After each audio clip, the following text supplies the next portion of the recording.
football talk show that holds back nothing on opinions. Straight shooting LJA. Hi, I'm John Sitton. Grassroots coach Manisha Taylor. Hello, I'm Russ. The G-Man. Sonley, Motivate Sports and Fitness. Christian Carambeu. Matt Hodgson, director of the 4-year plan. We the people, for the people. Jazzy Fizzle. Your Monday night footballing fix. Make sure you join the revolution.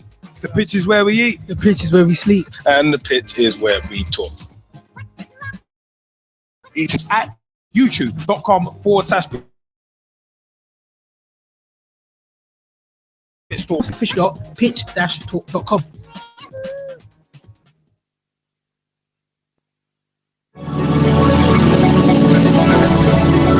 Hello, I'm Russ. Grassroots coach Manisha Taylor. Christian Carambeu. Matt Hodgson, director of the 4-year plan. Dave McLaughlin. I'm Rob Lusher. Andy Copeland from the Glennet Southern Amateur League. Philip Wick, I'm CEO of 14.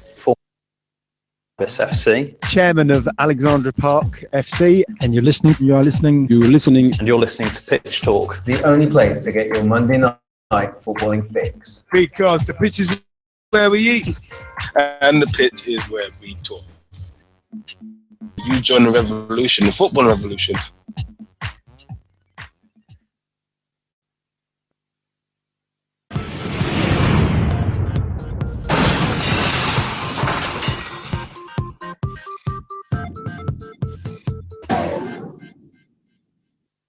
Hi, I'm John Sitton, and I'm here with Gavin, Liam, and Gerald on Pitch Talk. The football talk show that pulls no punches and holds back nothing on opinions. Hello, I'm Russ. My name is Christian Carambeu. I'm grassroots coach Manisha Taylor. Hi, I'm Matt Hodgson, director of the 4-year plan, and you're listening to Pitch Talk, the only place to get your Monday night footballing fix. Make sure you join the revolution. The pitch is where we eat. The pitch is where we sleep. And the pitch is where we talk. I'm Andy Copeland from the Glennet Southern Amateur League. Philip Wick, I'm CEO of 14. I'm Rob Lusher, former chairman of Ibis FC. I'm Sonley, co-founder and co-director of Motivate Sports and Fitness. And you're listening And you're listening to Pitch Talk.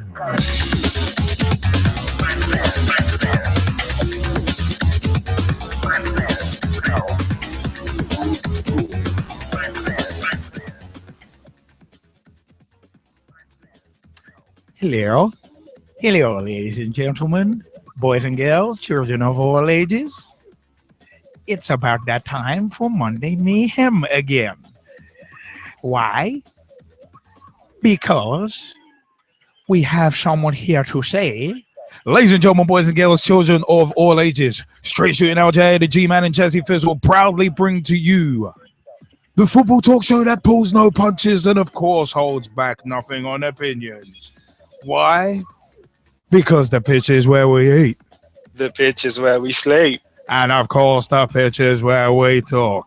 But we are not the most sophisticated piece of technology you will ever be on. So I don't know why I'm doing the voice from the old Clear Blue pregnancy test advert.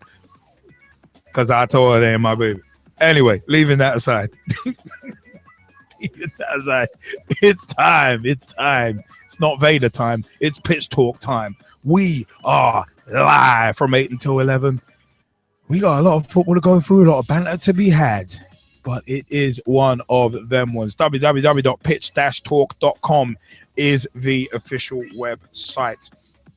Find out about everything PT right there. Also, oh my God, facebook.com/Pitch Talk. Become a fan, become a friend, become a member of the group. Join the footballing revolution. We are working so hard to create.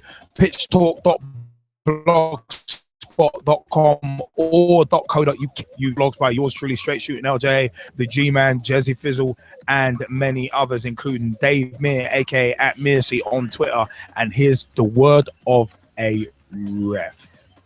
It is one of them ones. Very, very good read. Dissecting refereeing decisions. Hopefully this week he's got Alberto Moreno's disallowed goal and also Igalo's disallowed goal as well, because really both of them should have stood. But anyway, leaving that aside, that's not an excuse for a result later. More on that in results analysis. Not an excuse at all. But it is one of them ones where, yeah, twitter.com/Pitch Talk or at Pitch Talk on Twitter. Tweet with us, follow us, see what we are up to. Keep an eye on the social networks as well, because throughout December, we've already released one, And throughout the rest of December, we will have the rest of the build-up videos, the bonus videos from Pitch Talk meets Darrell David. That full interview will be coming to youtube.com/Pitch Talk on New Year's Day 2016. Our next Pitch Talk meets interview with Mr. Darrell David of the AFA Youth Council, chairman of the AFA Youth Council and member of the AFA Lonsar Referees Association. That interview will be dropping, the full version of the interview will be dropping on New Year's Day 2016. But every single Wednesday in December, we have a preview/bonus video from that interview. So keep your eyes peeled for that. Keep your eyes open for that. Yeah, it is one of them ones. Remember, 07535804466 is our mobile number. Call us, text us, let us know your views. If you text, please leave your name at the end of the text so we can shout you out. We love giving a obligatory shout out. Big shout out to the Ibis Eagles AFC, who I play for, and the G-Man does too. It is one of them ones. Big time shout outs to Stevenage ladies, Leeds ladies. Big shout out to Girls on the Ball as well.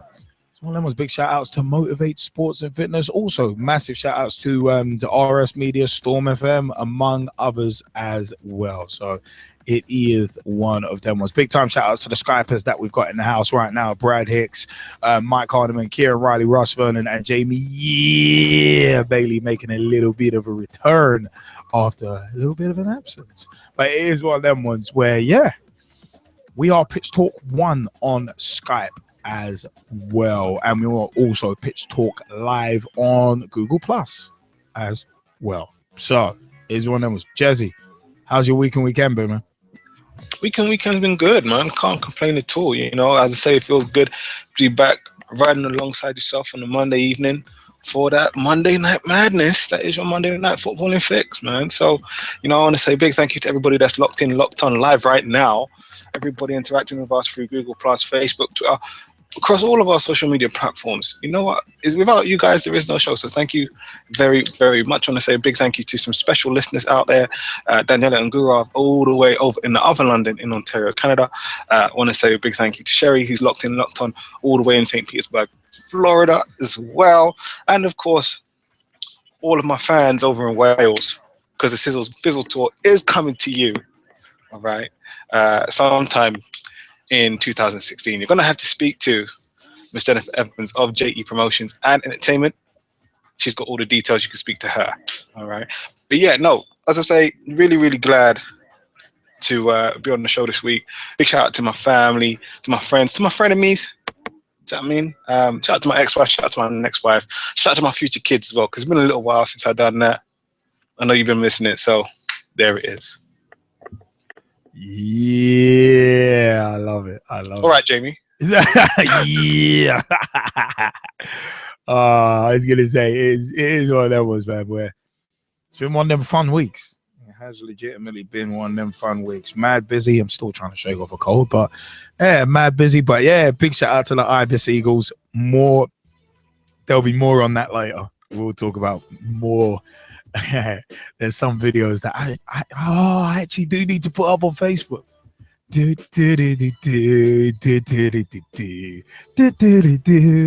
Oi. I love that. I love it. What were you just doing and massacring at the same time? I wasn't doing a doo-doo. You're disgusting. Cue silence. Curveball right on middle strike one. Anyway, but no, it has actually been a really good week and weekend. I say big shout out to the Ibis Eagles. I said more on that a bit later. And of course, Shy, big shout out. It is one of those, yeah, man. It's just been an absolutely manic weekend. It's one of them was big shout out to my work crew as well, man. It's one of them was big shout out to the work crew. I was out with some of them yesterday, so it was fantastic. It was absolutely fantastic. But you know what? It is one of them ones where it is It is almost that time for us to jump into the first segment of the show, but we'd also like to give a big shout out to Thin White Line magazine.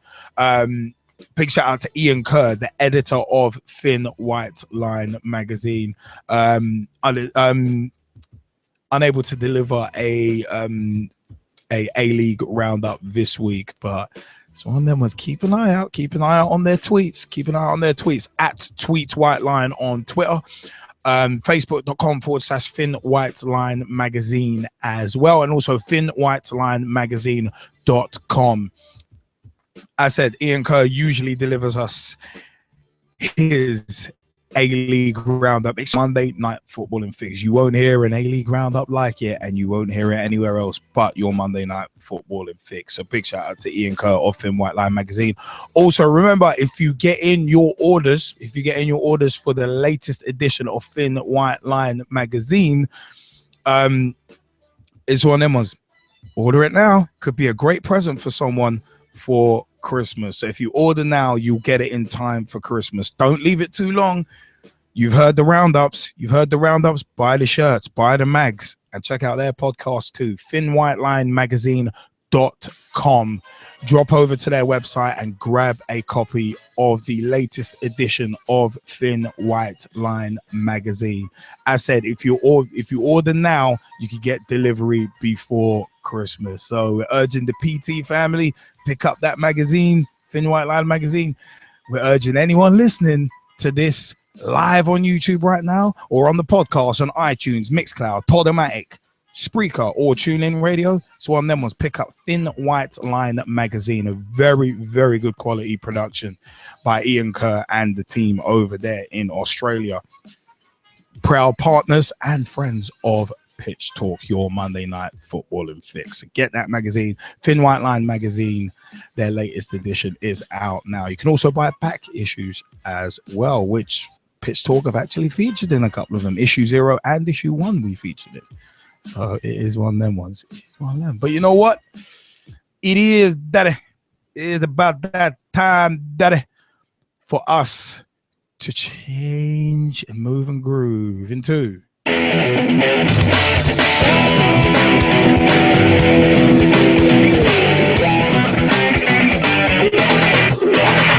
results and analysis.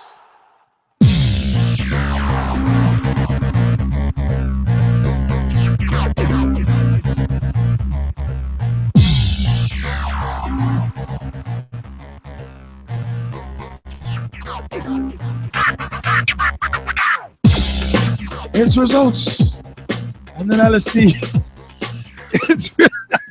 I'm sorry. I just see something in the Skype chat that's tremendous. I just see something in the Skype chat that is funny. Oh Lord, why does he keep saying? Oh, that's tremendous. That deserves a rate. That deserves a certain rating. But we also have a caller through to your Monday night footballing fix. Caller, you're through to Pitch Talk Live. Who have we got the pleasure of speaking to right now? Guess who? What is up? What is up, Mr. Tom Wood? How goes it? All good. Yourself? Yeah, all good, man. All good. You sticking around for results analysis and then stuff of the week later on, or are you going to hang around for a bit longer? Probably listen around for a bit of the results, like the FA Cup results and all that. Nah. And then probably bring back it for stuff of the week in a bit. Nah, good stuff. It is one of them ones where, yeah, man, it's an absolute shit. Like, there's a few games I want to talk about in the FA Cup, actually. Nah, all good, man. All good. Well, you know what?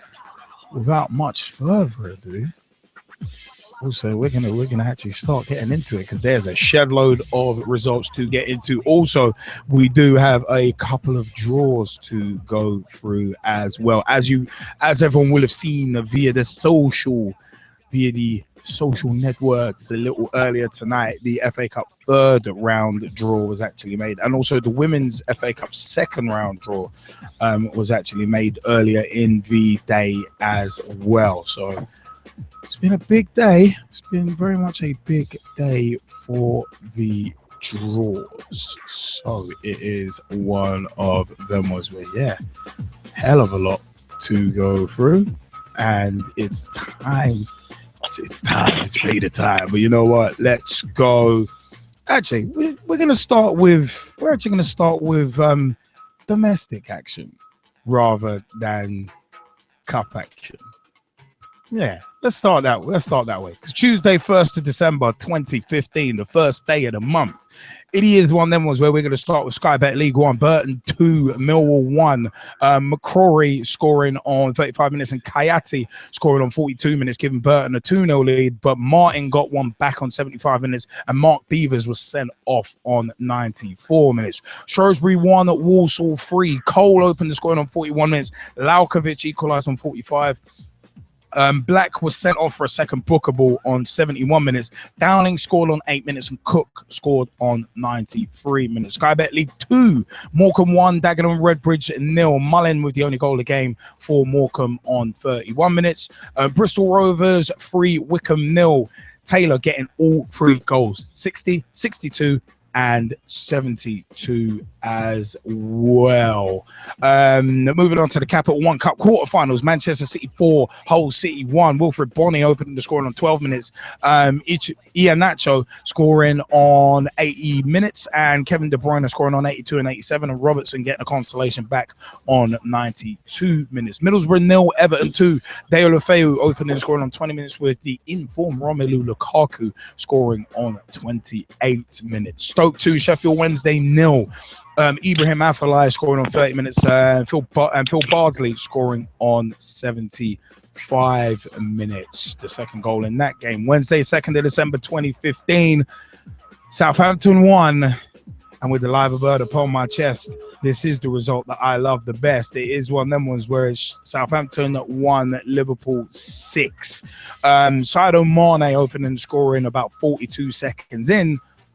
But eventually the floodgates open because Daniel Sturridge with a slick finish scored on 25 minutes after a brilliant pass from Joe Allen. He scored a second 4 minutes later on 29 minutes after a brilliant pass from Emre Can as well. Divock Origi got his first goal for Liverpool on 45 minutes. And what a first time finish it was as well. Origi scored on 68 minutes and also on 86 minutes as well.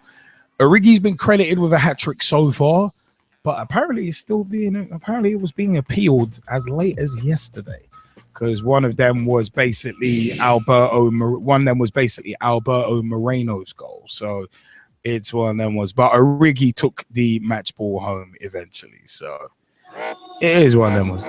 May as well give it to Origi. Needs to go. But yeah, Southampton 1, Liverpool 6. Was the final score in that one. Thursday, 3rd December 2015, Reading 0, QPR 1. A lot more to be said about this match, not just the fallout, but a lot more after. But Nader Manua scored the only goal of the game on 90 minutes. So, Reading 0, QPR 1. Keep that in mind. General talking points. There's a lot more to be said on that, and we'll get into it in that as well. There's been a lot of managerial moving and shaking in the Football League this week. Friday, 4th of December 2015, Salford City 1, Hartlepool 1. Oates scoring a penalty for Hartlepool 1, 8 minutes, and O'Halloran scoring on 23 minutes, the equaliser. That's the Emirates FA Cup second round.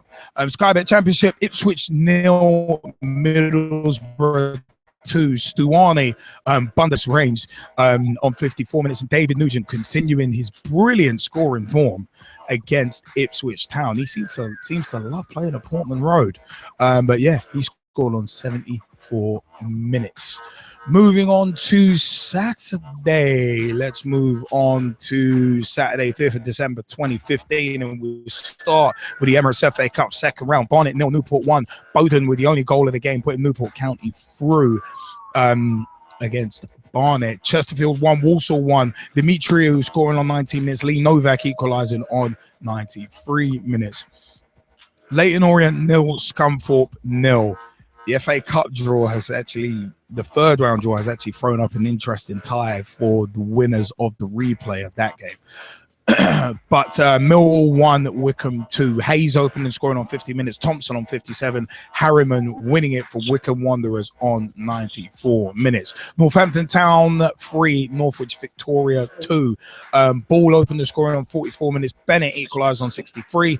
Hoskins on 83 minutes got one back for Northampton. Taylor got a second one back to equalise on 85 minutes. And Calvert-Lewin on 87 minutes won it for Northampton Town. Portsmouth 1, Accrington Stanley 0. McGurk with the only goal of the game on 21 minutes. Sheffield United 1, Oldham 0. Dunn with the only goal of the game on 47 minutes, and Adams was sent off on 67 for Sheffield United. Stourbridge 0, Eastleigh 2. Constable on 59 minutes and Payne on 77 minutes with the goals in that game. Yeovil 1, Stevenage 0. Tozer on 86 minutes with the only goal of that game. We're definitely going to get the views of one of the resident Stevenage fans we have in the house. Jumping into Sky Bet Championship, Birmingham 0, Huddersfield 2. Lolly opened the scoring on 1 minute, with Naki Wells adding another one on 81 minutes. Bolton 2, Cardiff 3. Watt opened the scoring on 13 minutes. Gary Medine equalised on 17 minutes. Malone scored on 53 minutes. DeVete scored on 71. Pilkington won the game on 80 minutes. And Casado Bizocchio was sent off on 91 minutes. A little bit harsh for a second booker, but I saw it earlier. I was like, But Brentford 2, MK Dons 0. 5 opening the scoring on 20 minutes, and Alan Judge scoring on 71 minutes. There's news about Brentford that we've got as well in general talking points, so we're going to come to that later. Brighton 3, Charlton 2. Lookman opened the scoring on 2 minutes. Guchanajad scored on 5 minutes to get Charlton racing into a 2-0 lead. But Wilson pulled one back for Brighton on 50 minutes. Bauer was sent off on 58 minutes. Turning point. 83 minutes. Bobby Zamora, right man, right place, right time. Once again, scoring. And then Hemed won the game for Brighton on 85 minutes. Bristol City 0, Blackburn Rovers 2. Baker sent off on 49 minutes after a second bookable. He's booked on 16 minutes. Grant Hanley scored on 59 minutes. And Marshall scored a penalty on 86 minutes. Burnley 0, Preston 2. This was quite an interesting one, actually. Local derby, brothers coming up against each other. Love that. It was one of them was the Keane brothers coming up against each other. Joey Barton missed an absolute sitter, actually. It was one of them ones that Andre Gray actually set up for him. But Will King scored on 63 minutes. Johnson put icing on the cake on 86 minutes. Leeds 2, Hull 1. Wood opened and scoring on 30 minutes. Adeyemi scoring on 45 minutes. Ahmed El Mohammadi got one back on 51 minutes for Hull City. So one of them was, again, general talking points. We've got some stuff to talk about regarding Leeds as well. And no, it's not good, but we'll come to that later. Why? More on that later. Nottingham Forest 3, Fulham 0. Mills opened the scoring on 45 minutes. O'Grady scoring on 58 minutes, and Mills scoring again on 78 minutes. Rotherham 1, Wolves 2. Henry opened the scoring on 5 minutes. Newell equalised on 18 minutes, and Danny Batt won the game for Wolves on 44 minutes. Jumping down to the John Stones Paint Trophy. Wigan 2, Barnsley 2. Barnsley ended up winning 4-2 on penalties. Adam Hamill opened the scoring for Barnsley on 42 minutes.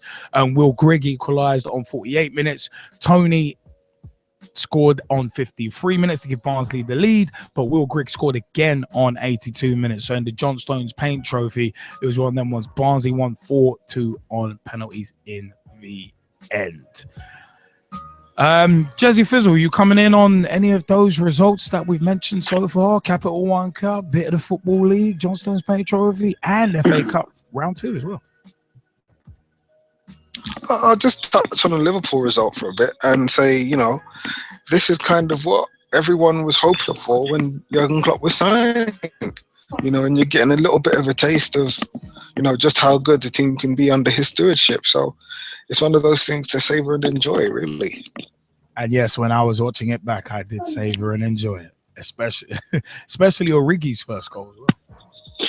So yeah, so I thought, overall the team played particularly well and were very good in front of goal. I mean, let's be honest, you don't score 6 without, being clinical. So, I think for Liverpool fans, there's a right to the optimism that's generally there at the moment, especially with results like that. So, as I say, I just think that this is Jurgen Klopp really starting to bed down in terms of how he wants the team to play, training and everything else, as well as changing the mentality of the players, and you're seeing it bear fruit already. The thing is, though, I'm not going to rush to any judgments over that result and over just kind of our hopes in general, because there was a bit of a bump back to earth on Sunday, which we'll get into later. But the fact of the matter is, I said I still am firmly of the belief that you mentioned that it was kind of almost a glimpse into the future in terms of how good we can be under Klopp. But like I said, when he was hired, we probably won't see the fruits of that labor fully for another season and a half, year and a half. So it's gonna be one of them was expectation has to be tempered. I mean, he's had a white hot start, but there's always gonna be a setback here and there. I'll just say that. But yeah, one of them was.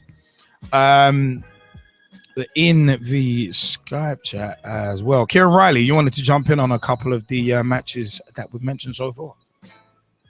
Yeah, I'll go first off to my main team, obviously Wolverhampton, Wolves. Obviously, it was a good game from what I saw from the highlights. Defending from both sides was poor at some points, but stronger for Wolves at others. I think we did have the better team during that game. Come to the goals. First goal from James Henry wasn't too bad. Shocking defending from Rotherham, I must say, to be honest. Sorry about that, Russ. But it was good to see us actually winning games again instead of losing or drawing like we have the past few games. It's starting to bring us back up the table, which is where we want to be. We want to be fighting for the Premier League. Moving on to Danny Bass' goal, it was a good corner. It was a good crossover. Almost had an assist from Angell there as well, which was fantastic to see. But I must say, the better team won. Sorry about that, Russ. But Bulls are just better than Rotherham. Bring on Leeds United next week. Moving on from that, the Birmingham City game. I was there, as some of you may know, I do work over there. Horrible as it may be. But defending from Birmingham City was absolutely terrible. And the fact was, Huddersfield scored within 30 seconds of kick-off. They kicked off, they walked through the defence and just chipped it over. I mean, what team defends as bad as Birmingham City does at the moment? They are absolutely terrible. Second goal wasn't too much of a shock. Shocking defending once again from the Blues. I think they're on a bit of a downpour since they lost against us back in October when we beat them 2-0, I think it was. So they're on the downcline from that. So obviously we've knocked their stride. Hopefully they'll be getting relegated at the end of the season, but not saying much. They put up a fight, but they still lost. Come on, the Wolves. I mean, Mike Harniman, you wanted to jump in on some of the matches as well. Yeah, I'll take the Stevenage game in the FA Cup away at Yeovil first of all. I thought, from the highlights I've seen, I thought it was a pretty decent enough performance. Obviously, the FA Cup is a bit different from the league. I think there's a few players that we couldn't play that were ineligible and stuff, and a couple of changes were forced really for that one. And we went there sort of 3 weeks prior to that, even in the league, and sort of scraped out a 2-2 draw. And that was when they had Paul Sturrock in charge. They were still fighting near the bottom of the table, and it was kind of expected for me that it was going to be a tricky tie, really. And yeah, just Yeovil got a bit of luck, really, as you do in the FA Cup sometimes. But apart from that, probably deserved the victory, really, for me. We had chances and stuff, but only sort of half chances, and nothing sort of too serious to actually threaten the keeper. So apart from the half chances, like I've mentioned, there wasn't really an awful lot. And I'm kind of pleased in a way to be out of the competition, just to be able to focus on the league, because we started picking up a little bit of form, a couple of results here and there. I don't think this will be too much of a setback for that, and I think in the long run it'll probably work in our favour, to be honest, as well. I hear that. I mean, we've also got Tom Wood on the line as well. Did you want to jump in on some of the week's results we've mentioned so far? Yeah, I did actually. Some of the results were pretty impressive, with like the likes of Barnsley basically getting a win at Wigan, with Wigan being on form at the minute. But all the FA Cup results were quite. I thought there was going to be a shockingly Colchester result, with Altrincham going 2-0 up, or getting that first goal and then going 1-1, then it went to 2-1, and then most of them were quite fairly decent, especially the Premier League results. Quite like with the Southampton game, I was quite surprised by that game as well. With Southampton losing 6-1 against Liverpool, obviously. But it's good to see that Southampton had a break from football this week, as they're playing tomorrow night actually against Millwall. And there's meant to be a star guest there, but I don't think he's going to turn up. I don't know if you've seen it, but Justin Bieber's finally got his Southend shirt. Oh Lord!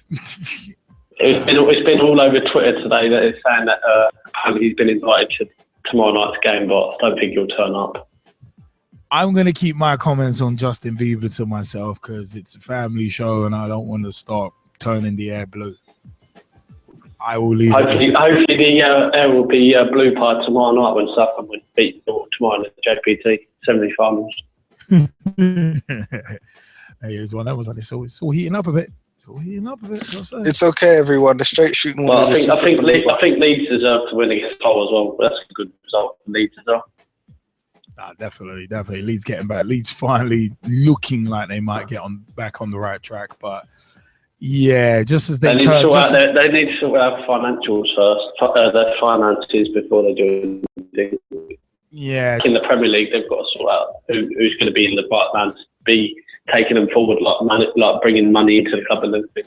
Yeah, you know, speaking of bringing money into Leeds United, we're going to be speaking about that in general talking points. A little bit of -5 stars might have to get dropped in regards to that. But I think Man United deserve -5 stars drawing with West Ham.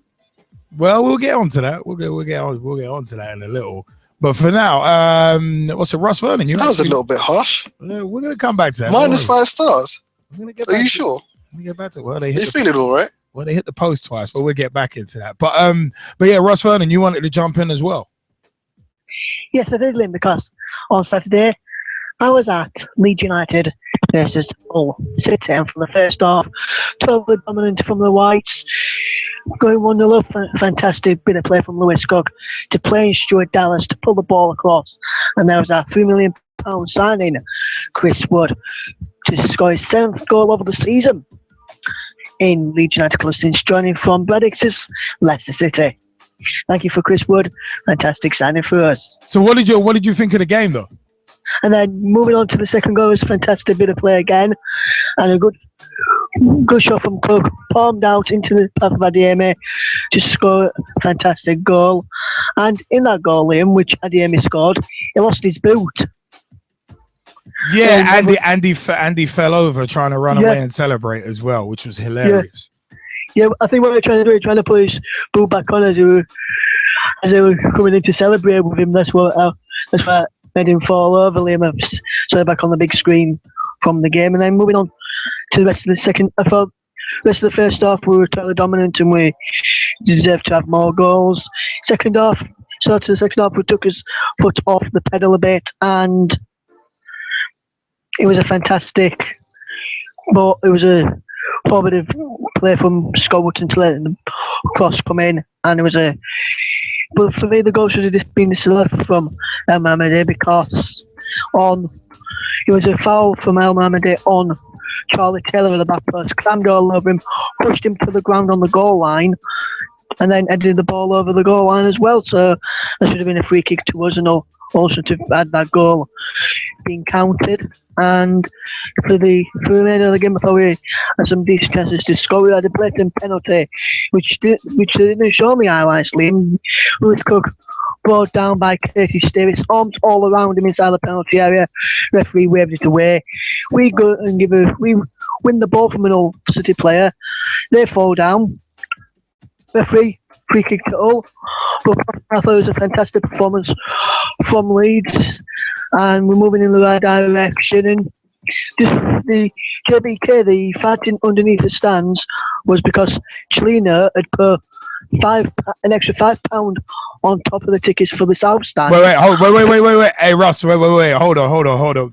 Keep that. We're going into that in general talking points. We'll give the details. We are going to give the details on that in general talking points. That is actually what I was alluding to.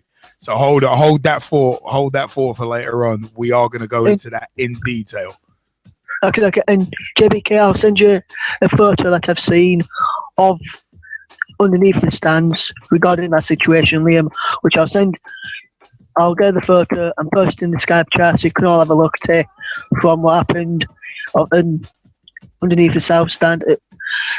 And I could only see about 10 walking out on the 17th minute, Mike.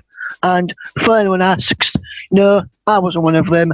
I stayed in the stand where some of the people in my section also walked out on 17 minutes, which I know one person who actually did, but I'm not going to name him because he may not want to be named, but I'll just say he used to be the former leader of the Leeds United Mexico Supporters Club.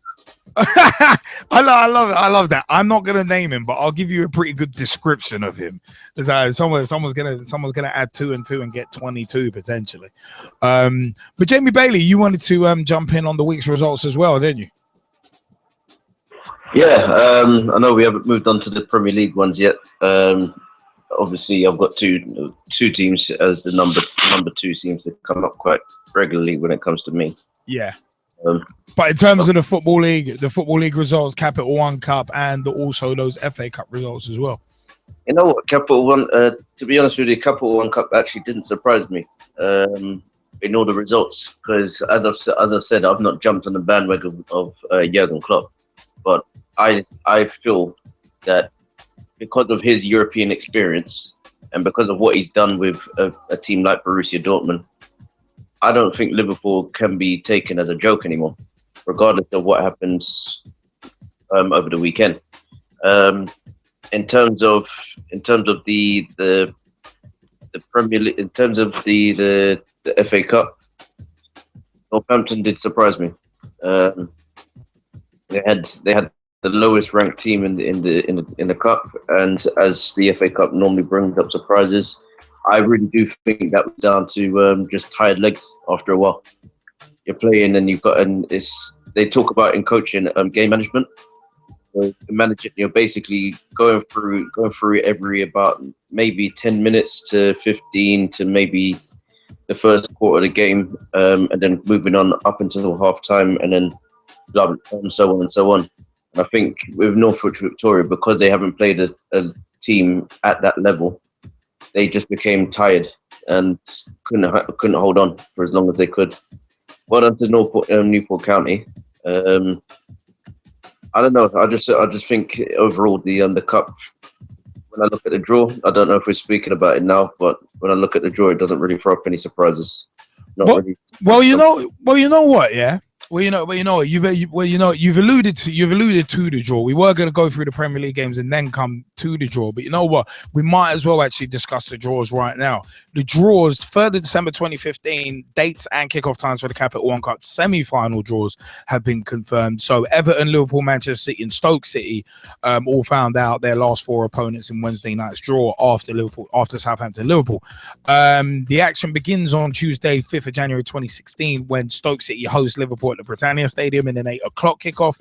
24 hours later, Everton host Manchester City in the first of their 2 meetings. So on Wednesday, 6th of January 2016. And the second legs take place 3 weeks later on Tuesday 26th and Wednesday 27th of January, respectively, with both games getting underway at 7:45 p.m. So still could see a Merseyside derby in the final.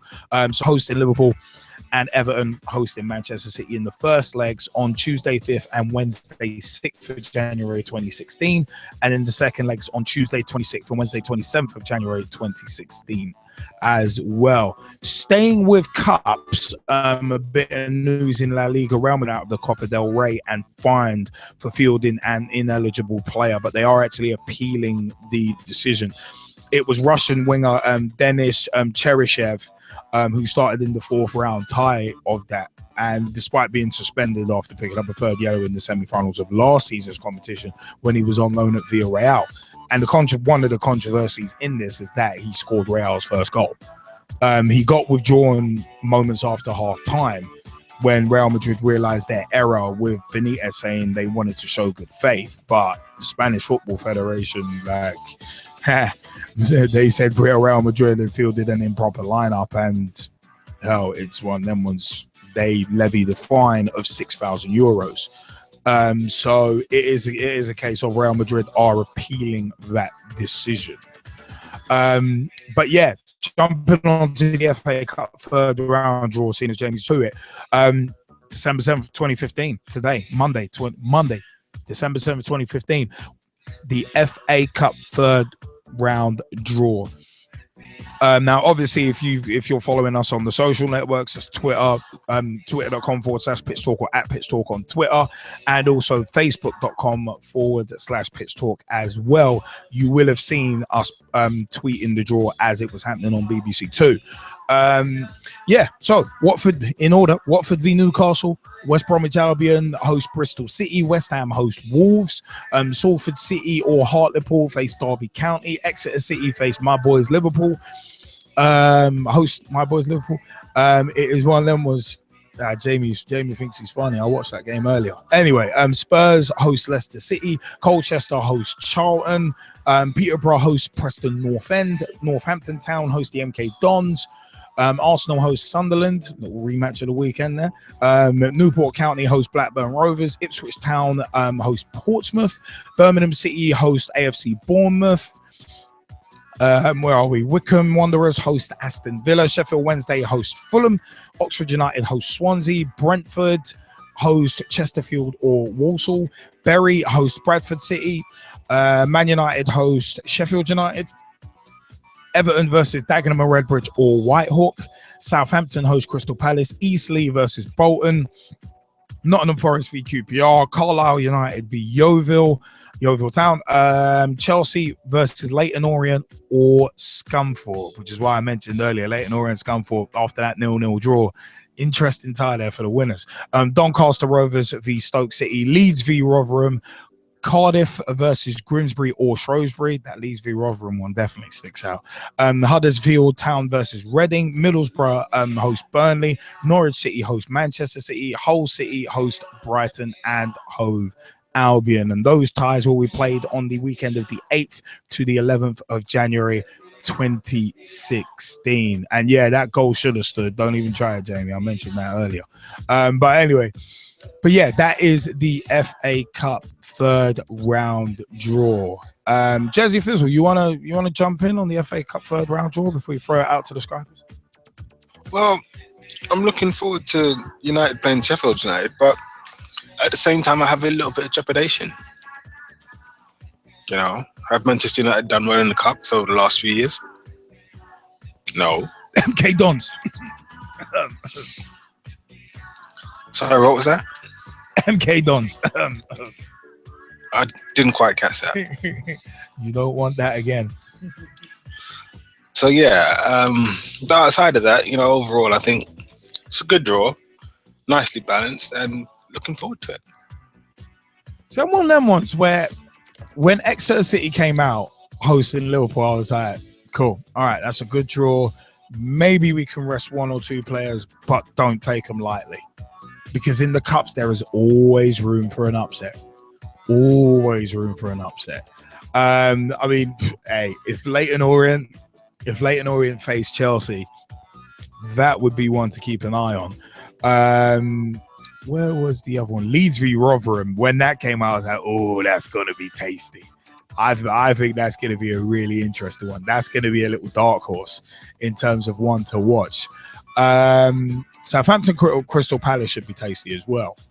There were another couple. Watford Newcastle was a funny one. It was okay, that could be something. What was the other one? Spurs v Leicester was the other one that I was looking at and thought, "Oi, that is a meaty little tie right there. Meaty like pedigree chum, that tie." So it's one of them ones that's going to be I think probably Spurs v Leicester and also Leeds v Rotherham. Throw Southampton Crystal Palace in there as well, but I would say Leeds v Rotherham, Southampton Crystal Palace, and Spurs v Leicester would be the standout ties for me because they look like they'll be very good. They do look like they'll be pretty good. But in regards to the FA Cup draw, Mike Harniman, you want to jump in on that? Yeah, there's one that stood out very, very much for me, and that's Peterborough against Preston. Bearing in mind, a lot of I'm a Stevenage fan, as well as supporting Arsenal as well. Graham Wesley, first time round, leaves us, goes to Preston, has a bit of a sort of 6-month spell there or whatever it was. Is now with Peterborough. Nice little tie, that one, to be honest. Peterborough against Preston. I'm sure Wesley would definitely want to get one over his old employees there. So that would be very interesting, that one.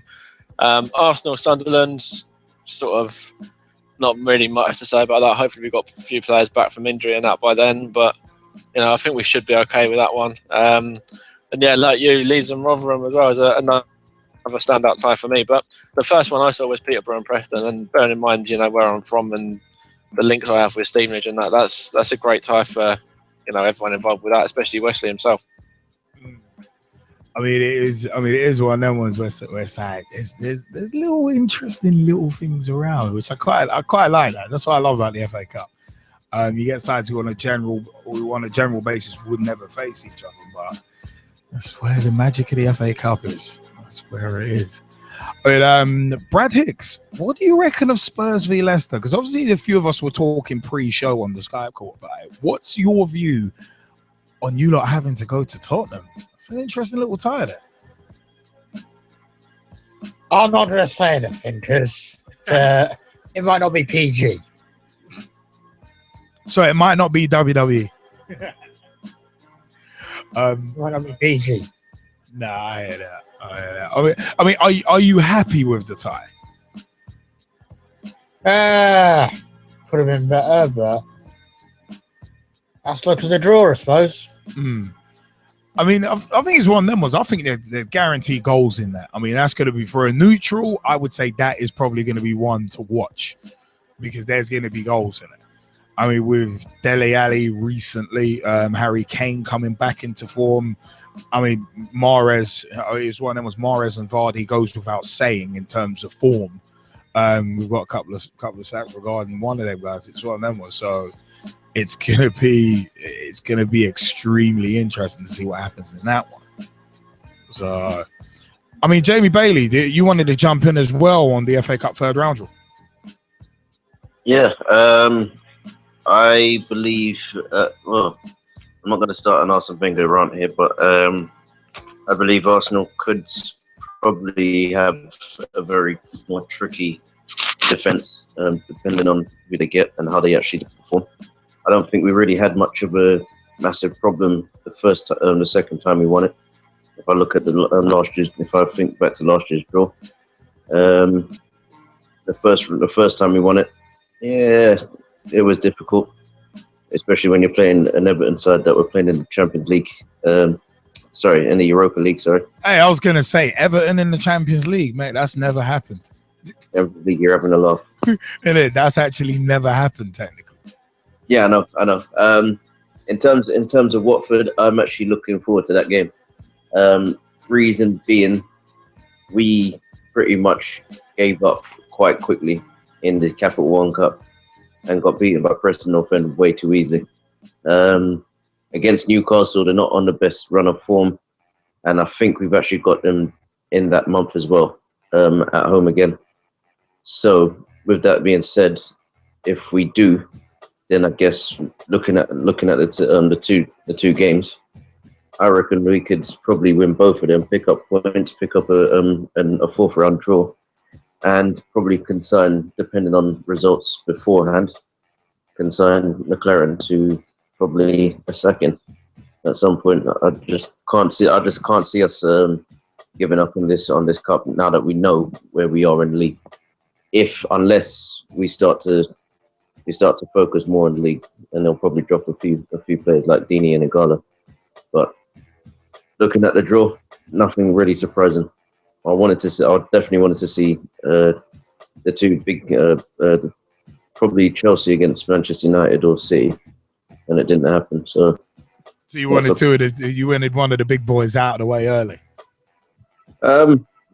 Yes and no. I wanted to. I just can't see a big. I can't see anybody being a massive scalp for any of the smaller teams. I just can't see it. And if there is one and it does happen, then okay, fair enough.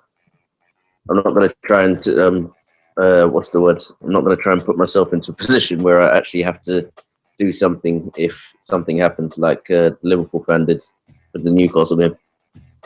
I don't know if anybody read that, but well, there's a lot of people. There are a lot of people who shoot their mouths off and say, "If this happens, I'm going to do this." And it's that gimmick kind of got old about a year ago. And it's like, okay, yeah, you've gone too far. It's like people hijacking these ask whoever things. It's like they were funny on the first couple, but then it's like, okay, now it's just getting tired. It's like ask Carrick, funny. Ask Jose, funny.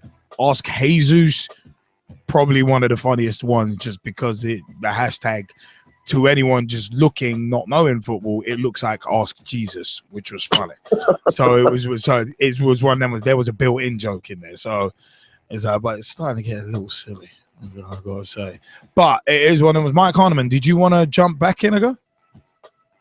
Yeah, I'll keep it quite brief, really. Just the Liverpool Exeter game. You know, you've seen what happened with United at Exeter in previous years, really. So I know you've really got to take that one seriously, really. You can't be resting too many players. And it's the same with Chelsea, really, as well. You saw what happened with them at the Bridge against Bradford. So it's another one where I'm sure Mourinho will probably go out quite seriously with the lineup that he picks as well. So it'd be quite interesting to see if there's any surprising, shock factors this season. But I don't know. It's just the magic of the FA Cup, isn't it, really? That's why I love it. It is one of them ones where it's like, yeah, it's like, in the words of Jamie Bailey, it's like, yeah, it's gonna be fun. But it's one of them ones where it's like, it's one of them where, I mean, also I know Kieran Riley, you wanted to jump in as well. Yeah, I'm just going to mainly focus on the teams from West Midlands. Obviously, the main one being Wolves against West Ham. That'll be a tough game. Obviously, looking at our position and our form at the moment, we're 14th at the table of the Championship, where compared to West Ham, who are 6th in the Premier League. That'll be a tough game. I reckon we might be able to pull a draw out. If not, we'll probably lose. I'm not going to lie, we probably will lose that game. West Brom, Bristol City. That's going to be an easy win for the Baggies. As much as I hate seeing them win, that will probably be an easy win for them. Birmingham, Bournemouth. That will be a very tasty game. After I went to watch them play Bournemouth last season when obviously I was working at St Andrews. That will be a very, very tasty game. We'll have to wait and see what happens with those. But I reckon Bournemouth will probably pull out the win against Blues for that game. And Villa against Wickham. Easy win for Villa, unless Villa continue the form that they're on. Obviously, the FA are planning on relegating them to League One because they're apparently really rubbish. Don't know if any of you have heard that story. You probably have. Hope we talk about it later because I've got a few points I want to talk about that. Oh, Lord. But yeah, that'll probably be a win for Aston Villa. If not, Wickham will probably hammer them if their defence is as poor as they have been this season. Yeah, no, I hear that. I mean, Russ Vernon, you wanted to jump in on the FA Cup third round draw as well. Yes, mainly on my boys Leeds against Rotherham. It's Steve Evans versus Neil Redfern, part 2. It is Gatodo Burada versus Liam Leon Best Part 2, and there's also Massimo Cellino, the new Redfern Part 2, and it could be Cellino Redfern and will it be the parking gate scandal round 2? Because if you remember when we played them in the league, Neil Redfern wasn't allowed a parking space in the visiting car park when Rotherham beat Leeds in the league a few weeks ago, and I wonder if he'll be given a parking space this time. Hopefully he doesn't, because like every other manager, why should he travel up in his own car? Why should he not travel up on the team bus with the rest of them? Moving on to the others, which I would like to talk about now, Liam, which is some other local sides to me. First one, which is Sheffield Wednesday against Fulham. I think if Wednesday played like they did yesterday, he could be a win for Fulham in that one they drew yesterday, which we'll probably come on to a bit later on. Also, one close to me in the FA Cup is Bradford City. I think they've got a decent tie, where Burn, I think, is a winnable tie for them. Sheffield United against Man United. With the 4 Man United in the moment, they're picking up results here and there. Got a draw at the weekend, which we'll come on to. Sheffield United got a win at the weekend, which bugged their place in the third round draw. I think that'll be a tasty tie, but I think the players will just edge it over you there. Chesterfield, another local side to me. I think if they get past Walsall, they'll have a decent tie. Where Brentford, I think they'll probably win that game. Chesterfield, that is, if they get through. And Huddersfield Town against Reading. I think Huddersfield will probably win that one as well. And another one which I want to just mention quickly, Liam, is Exeter against Liverpool. I think if the performances from Liverpool, if you play like you did against Southampton in midweek and not like you did against Newcastle at the weekend, I think you'll probably beat them in that game. But like I said, pre-show, Liam, you can't take anybody for granted.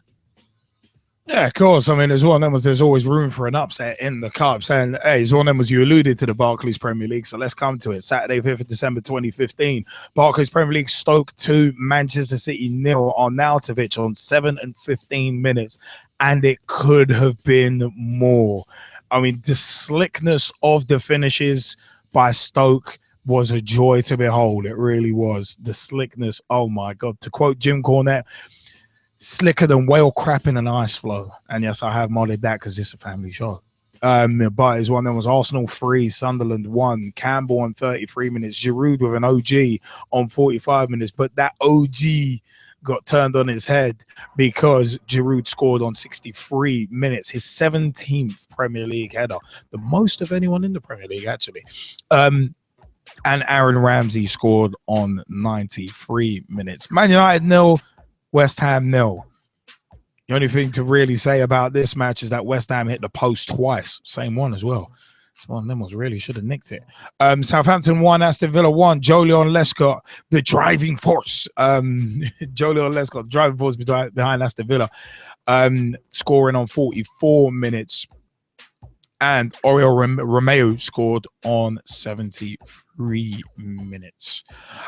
Swansea 0, Leicester 3. Riyad Mahrez becoming the first Algerian to score a hat-trick in the Premier League. He opened scoring on 5 minutes, scored again on 22 minutes. Should have been ruled out for offside, but scored again on 67 as well. Jamie Vardy could have actually increased his recent real purple patch of goal scoring form, but he was actually denied a couple of times. Bit of profligate finishing at times, but hell, it's one of them was Mahrez got a hat-trick. And it's great to see that with Leicester. It's a case of if Vardy ain't getting on the score sheet, Mahrez is banging them in too. Really good to see. Still think they're going to drop off, but we'll see. Watford 2, Norwich 0. Troy Deeney scored a penalty on 30 minutes and Igalo scored on 91 minutes. Igalo actually had a goal harshly ruled out.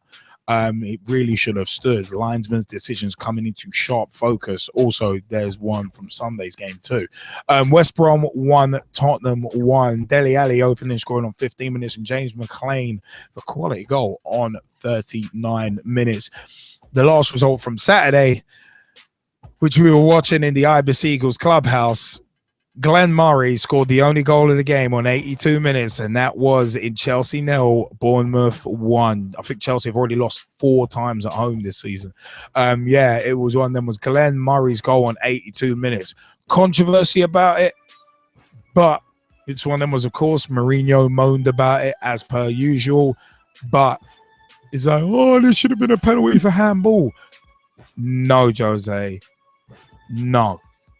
Because like I've said about Jose Mourinho before, it is a case of, if I want any crap out of you, I'll pick it out of your teeth. That's how I feel about him, because his team definitely deserved the rating of stars. -5 stars. -5 stars. Chelsea definitely deserved that. Profligacy in front of goal. Matic's chance that he missed. It's like, oh my God. It is one of them ones. But speaking of missed chances, oh Lord, Benteke had a big one that he missed on Sunday, 6th of December 2015 at Newcastle United 2, Liverpool 0. A Martin Skirtle own goal on 69 minutes, opening the scoring for Newcastle. And Wijnaldum on the counter-attack. After, for me personally, Nathaniel Klein didn't track his runner. 93 minutes, Wijnaldum scored what in theory some were saying was the second goal, but it was one of them was Newcastle breaking Liverpool's current winning streak and also breaking their own losing streak, to be perfectly honest. But it is one of them was, it does seem to be whenever the Sky cameras are there, Newcastle turn it on. Look at the Norwich game, for instance, and also against Chelsea earlier in the season. But it is one of them was Liverpool completely not at the races. No creativity. There was no creativity. Really missed Emre Can. Yeah, it was one. It was one of them. It was one of them. Was really not at the races. Sloppy all over the park. I mean, Jordan Ibe was the most lively player for us in the game, but Newcastle set themselves up very well. You could tell they'd been working on keeping it tight at the back, because they were basically set up to be very compact and they allowed us to play in front of their back four, but not get in behind. And when Benteke did have a chance, it was, well, he skied it high, wide, and butt ugly. One of them chances that's harder to miss than it is to score. But Daniel Sturridge had a chance similar to a chance that he had against Southampton, but couldn't convert it. But it is one of them. We begrudge Newcastle game a few chances. I think before the goals went in, there were like no shots on target at all. That tells you all you really need to know. But it's a case of the first goal, that Skirtle own goal, really should have led with his left leg, but I can't really criticize that too much, because it was them kind of decisions that, yeah, I ended up injuring my knee over leading with the wrong leg. But it is a case of, if the runs had been tracked, if the runs had been tracked originally, then that wouldn't have happened. It's like the time and space that the Newcastle players had to pick their passes in the build-up to that first goal. It was embarrassing. But no, I'll leave that one aside. I'll definitely leave that one aside. But also on Sunday as well, Sky Bet Championship, Sheffield Wednesday 0, Derby County 0, and in the Emirates FA Cup second round, Rochdale 0, Bury 1, Bradford 4, Chesham Rose with the only goal of the game in the Rochdale Bury game on 8 minutes, Bradford 4, Chesham United 0, Reed on 22, Hanson on 43, Liddell on 91, and Cole on 92, Cambridge 1, Doncaster 3, Bury on 23, Grant on 46, London on 56, and Grant on 57, getting his second of the game to give Doncaster a 3-1 victory.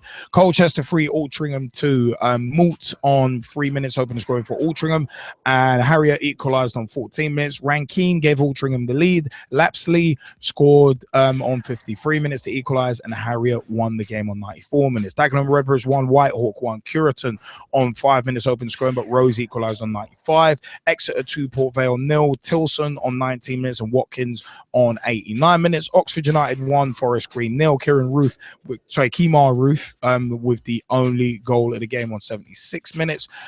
Peterborough 2, Luton 0. Washington on 35 minutes. Madison on 82 minutes. And Welling 0, Carlisle 5. Wyke on 18. Sweeney on 45. Osborne was sent off for Welling on 65. Danny Granger scored a penalty on 67 minutes. Wyke scored his second on 71 and scored his third of his completing his hat-trick on 90 minutes as well. Jazzy Fizzle, Saturday and Sunday's results. You jumping in before we throw out to the Skypers? All right, let's get into it, man. I was in the barber chair for Manchester United. Again? West Ham. Yeah. Shout out to Lakin, man. That's my dude. He's got everything shaped up nice and neatly. Dude, let's keep it fresh. I'm looking fresh human for the again. ladies, daddy. No, I'm kidding. As my mom said, I look about 5 years younger now. The majority of the beard has come off, and everything's all nice and neat. So yeah, shout out to him. Shout out to everybody over at Morris Roots as well, because the hair's looking all good too. So shout out to everybody at Morris Roots, including Mr. Morris Roots himself. I saw him as well Saturday. How you doing, sir? But yeah, back to the game. So when I wasn't being shaved and lined up with the cutthroat razor, right, I had a chance to look at this one, and I have to say, how West Ham didn't score, I don't know. Honestly, it felt like divine intervention, because for them to hit the same post twice, and to me have the better chances throughout the game, I honestly felt like they deserved something more. I think Slaven Bilic, he made a very interesting point. He summed it up succinctly in that the game deserved goals. And on another day, it could have been 2-2, 3-3, 4-4, or what have you. So I think that was a very valid point. Two interesting talking points. Me and Brad Hicks actually spoke about on Twitter. If you're not following him, get following. Tell him that I sent you, all right? Were Marouane Fellaini's, well, I suppose it's a stamp. That's the best way to look at it. Which could have easily seen a red. Easily. Because it was that bad. And then, of course, Bastian Schweinsteiger, his, attempt to push off from Winston Reid, where he catches him pretty much in the throat with his elbow. He is actually looking at FA action for that. It's No, I saw that. And it's deserved. It's deserved. There's no way around it. At the end of the day, right? Now, I'm not a referee. I'd have to ask Dave, a.k.a. Messi, right? Because he is. And, of course, Mr. Gerald David. We've got another teaser / bonus trailer coming out this Wednesday, right? I'd have to ask him as well, because he's a ref, right? But last time I checked, I think it's like any raised hand above the shirt, right? That's why we're looking at violent conduct in terms of the use of the arms, right? So for me, I was surprised that neither one of them got carded, much less sent off. Both of them were red card offences, in my opinion. And it doesn't surprise me that Bastian Schweinsteiger is looking at a retrospective piece of action regarding that. But what does surprise me is that Marouane Fellaini has nothing. That really does surprise me. I thought, to quote someone that I know, right, that they would have been, castigated uniformly and in a draconian fashion together, rather than picking one and kind of leaving the other one alone. Because I thought both challenges were worthy of red, if you want to call them challenges at that. But, Manchester United are struggling. Now the blame can't be placed squarely on Wayne Rooney because he wasn't playing. I think there's a disconnect generally with the midfield and up front. I don't know if Marouane Fellaini playing off the striker is working at the moment, in terms of him almost being the second striker. I don't know if that works. For me, Anthony Martial, while he was very good in the game in terms of what he did with the ball, putting in crosses, running at defenders and things like that, for me, I know why he's drifting into wide positions. That's to allow more central players to flood the box, so on and so forth. And technically, it makes sense. But I would like to see him stay in the middle a little bit more, and for him to, receive the ball behind defenses, so you can really start to stretch them and get better shots on goal. But overall, right, let's not get confused. This is a very, very good West Ham team. Right, West Ham have got a reputation this season for taking on the bigger teams, not so much the teams in and around them, but the bigger teams, the teams where, let's be honest, if you were going to put your money down, you'd probably say, yeah, West Ham are likely to lose this, and coming out with very big results. So to not be defeated is huge. And I know what a lot of people will say, and I know a very select group of people over in Wales were talking about this, where they referred to Manchester United as the draw specialists, which you've become this season. Which is partly true. I won't deny that. But at the same time, and this was the point that I made to the same family, I said, well, what if they're just defensively resilient? Is that a nice way of saying we can't hit a cow's backside with the banjo in terms of scoring, but at least we're stopping other teams from scoring against us? Pretty much. But, I'll go back to what I said last week, which is when everything starts to click, look out. If everything starts to No. When everything starts to click, look out. Because the bottom line of it is this, right? Right about now, as you pointed out at the start of the show, and we can rewind it and go back to that point, and we can play that for everybody else, right? You said, there's a select group of Manchester United fans, and it's quite a big group that says, well, I'm not happy with how things are going. Well, I partly understand that, right? But who would you rather be at the moment? Would you prefer to be us, or would you prefer to be Chelsea? Just asking. Oh, exactly. All right. So right about now, irrespective of how much they may dislike it, right? And I'm not saying that I don't want goals. Of course I want goals, but you have to understand that, again, this is something that is a work in progress, right? And when it clicks, it will click. And when it clicks, look out. Because I told you from now, right? We can go back to this podcast in the future. This is the point where I told you, right? But having said that, I just think, look at where we are on the table.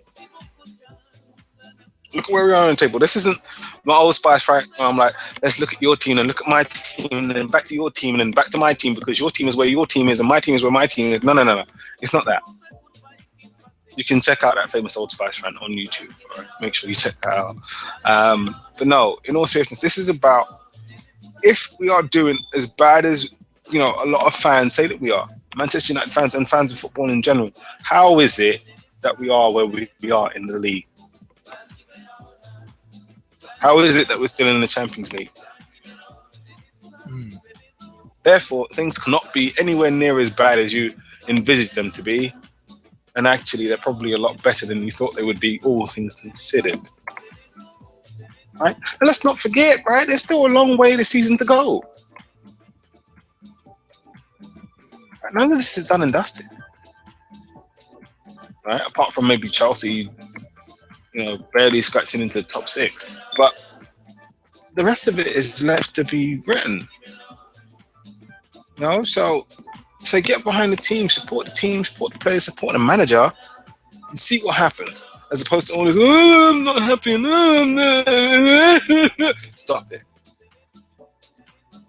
Just stop it. Right? Moving on to Chelsea, though, I think I was a bit confused as to why they weren't playing with an out-and-out striker. That befuddled me. Yeah, I mean, as good as Hazard is, I mean, you're not gonna. You'd stick Costa up front because he'd bully defenses, but even he's been off. So is Hazard the better of the two options? I probably would have put Oscar in there. What has Let done? That's what I want to know. Right? Because I would have arguably played him.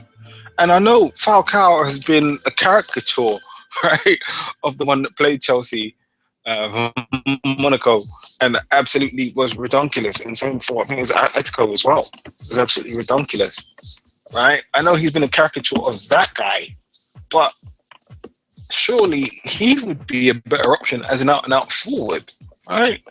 And this is one of the things that I will say about Bournemouth in general, right? They haven't abandoned their principles. They believe in the way that they play, right? They have stuck to their guns, basically. And this is what sticking to your guns gets you. 3 points against Chelsea. Right? Controversy around the goal, not for me, he's onside. Yeah, same. So forget all that. All this talk about handball, no, mate. No. I know I'm not a ref. I know we have 2 refs in Missy and Mr. Gerald, David, but I don't need to ask them about this. He's already on the floor. He's sliding. What is he supposed to do with his arm?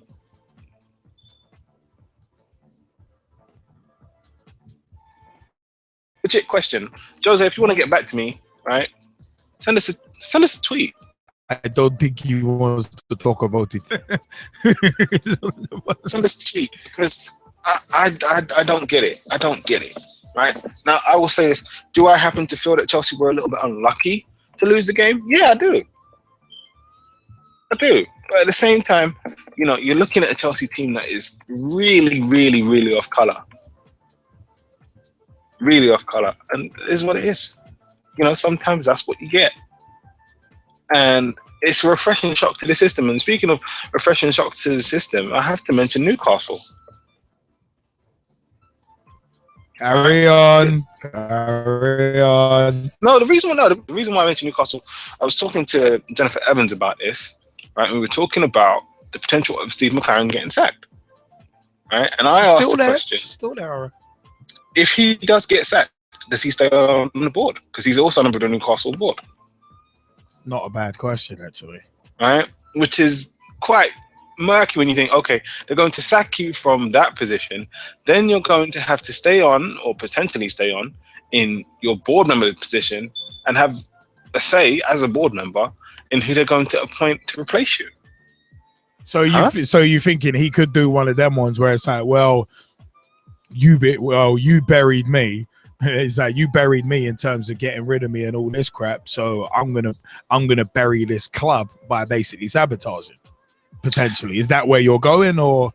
No, I just think it's a tricky situation because there is a potential for that if there are sour grapes, right? But then at the same time, I think him maybe being on the board and not being the manager could be a godsend for them, right? Because the problems that Newcastle have, they're not just on the pitch. Right, there's problems with recruitment and in the boardroom and everything else. Yeah. So if he's there to go and stabilize that, as opposed to trying to stabilize what's happening on the pitch, because, well, let's be honest, if he does get sacked as manager, he tried and it didn't work, right? Because that's why he ended up getting sacked. Then maybe he can change some of the culture at the higher levels of the club, and maybe that can then cascade downwards, as opposed to him trying at the lower levels in terms of the playing level and working his way up. So it could actually end up in his favour, potentially. But that's if he gets sacked anyway, and we don't necessarily know that. Let's just go over to Leicester real briefly against Swansea.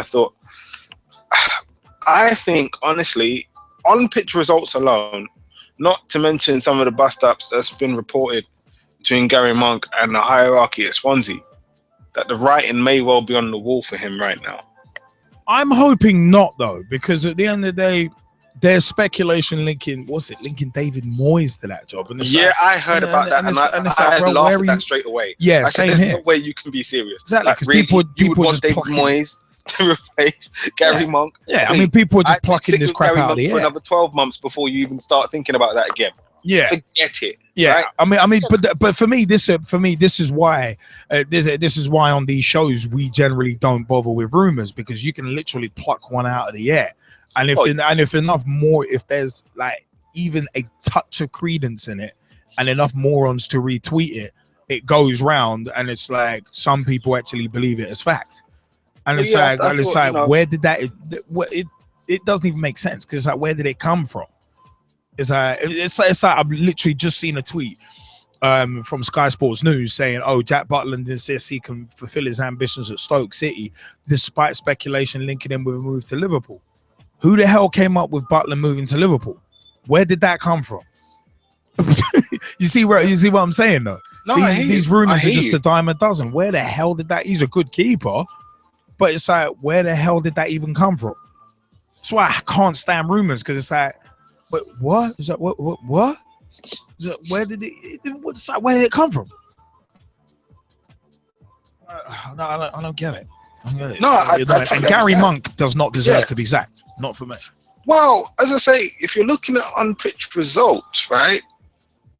To me, this Swansea team should be playing a lot better than what they are, and they've been in some games where, ideally, right, you would have expected them to get more out of them. You really would have, right? And then you have to look at individual performances where you say Bafétembi Gomis, also known as Bafétembi Jesse, is also, for me, right, he's been disappointing the last few weeks. Right, and then you have the likes of an Adair who also hasn't got going. So your main focal points in attack, they're kind of lacking right now. Right, you did have some all-action performances from Gylfi Sigurdsson and John Joe Shelby, right? But those are now tapering off. Right, you could say that Andre Ayew's also cooling off a little bit.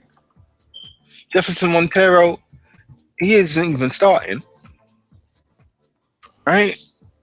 And you look at the team now and you wonder where the goals are coming from. Whereas at the start of the season, you could see that it was working. Now I ask, what's happened? Or am I asking the wrong question? Right? But to me, it just doesn't feel right. It doesn't look right, and it's been going on for a while. And as I say, if other reports are to be believed, then I know that I'm kind of entertaining the rumor a little bit here. But if there's any truth to the discord between Gary Monk and the board, all they're looking for is an excuse. Let's be honest, right? And those results not going in their favor. And not just that, it's the way that the team were defeated. That's what it was. It's the way that they were defeated, right? We were talking about how West Ham could have had a few goals, or even Stoke could have had a lot more goals. And I thought Stoke were absolutely phenomenal. I know I've jumped kind of sideways, but yeah, absolutely phenomenal. On out of it, should have had a hat-trick. Boyan should have had a goal. Shaqiri should have had a goal. Shaqiri was absolutely ridiculous. The G-Man, if you ain't following him on Twitter, I don't know why you're not. Get following him now. He actually said, yeah, serious contention for player of the week. Because the form that he displayed, ridiculous. I would say the way that he was playing was akin to how he used to play at Basel before he moved to Bayern. It was similar to that. He was that good. He was that good. And of course, and out of it showing that he can score goals as well. So yeah, that's a great performance from Stoke. Manchester City defensively though, poor. Just poor. Like, I would blame Eliakim Mangala and say, he's really not that guy. No, I just think defensively, Manchester City are missing the organisation and the presence and the aura of Vincent Kompany. Right? Apart from Otamendi, who's pretty good. I won't deny that. He's pretty good. But every other defender in that back line, you kind of think, all right, I'll at least have a go at him and see what happens. Whereas with a Vincent Kompany now, you kind of like, well, he is arguably one of the best centre-backs in world football. Right? I'm not really looking to go and test him too much, and you give him a bit of respect. Whereas Di Michaelis, you say, okay, all right, you chopped off your ponytail, but it hasn't made you a better player. Bakary Sagna, okay, you've taken out your extensions, but again, hasn't made you a better player. Kolarov, like, well, look, half the time I'd say you're probably better in dead ball situations and going forward than you are defending. So not scared of you either. And without Yaya Toure in the middle of the park, there's no one that's really imperious where you're like, oh wow, we've got something to worry about. Now going forward, this Manchester City team should have done a lot because you had De Bruyne, Silva, and Sterling all behind Bonnie, right? And you've been waiting to see De Bruyne, Silva, and Sterling together for a while, and I don't know, it's just underwhelming. I think the best one out of the lot was arguably De Bruyne. I think he had one shot on target, and that shot was tame. Yeah. to say the least. So, you know, as I say, I think defensively, that's where the issue is. This Manchester City team can be got at, especially without the likes of Yaya Toure and Vincent Kompany. If they're not in the team, they can be got at. It's as simple as that. And they feel a little bit rudderless. They don't necessarily have a spine, a true spine. And now, of course, they have another injury. I think it was Fernando that was injured, not Fernandinho, but Fernando. He was injured and Manchester City ended up finishing the game with 10 men. Yeah, he just limped off and it was like, oh, okay. Because of the injury. So, you know, but then there was a very interesting point that was made. I think it was Danny Murphy. He said, how is it now that Manchester City are talking about injury crisis, but they spent however many hundreds of millions on this exact squad? You know, they should have bodies to cover this. That's why you spend all that money. Because not all of their buys have been absolutely quality buys. Some of them have been suspect, and you need those suspect players to step up. As Joe Hart said, you know, you need a couple players to be performing at ratings 7 and around 7, with a couple, you know, with a few notable exceptions, operating at 9s and 10s. I don't know if he was playing Football Manager, but maybe he was. But that's, you know, really where they should be, and they weren't there, and Stoke exposed that big time. But going back to Leicester, yeah, I mean, I wanted Jamie Vardy to get the record, or to equal the top flight record anyway. And it was just unfortunate for him. It didn't happen. But as you said, you know, what they need, and this is one of the reasons why they are where they are, and they shouldn't be disrespected in any way, shape, or form, is that when one guy's scoring or not scoring, another guy picks up the slack. Right? I think Riyad Mahrez and Jamie Vardy, they've got what? Was it 24, 25 goals? Between them, yeah. Between them, just those two, right? You haven't even added in Okazaki or Joa or any of the midfielders or even the defenders, right? So I'd say potentially the banana skin for Leicester is if they happen to both get injured or lose form at the same time. And I'm not hoping for that. I'm really not when I mention that. I just think that is legit banana skin for them. I really do. But what I want to see is them continue, because they've been a very, very pleasant surprise package.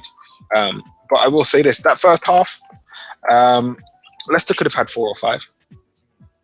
And that would not have been flattering at all. That have just been, yeah, actually they deserve that. And that, and that, and that. Joa had a good chance. Put it wide. Vardy had a good chance to get it straight to the keeper. So, you know, overall, they deserved it. With Riyad Mahrez scoring one of the most interesting goals from a corner I've seen for a while. But yeah, overall, can't fault them, and they deserve to be where they are, and to go to Copenhagen on a Sunday session in fancy dress. So, you know, more power to Leicester. May it continue. Because it's made this season interesting.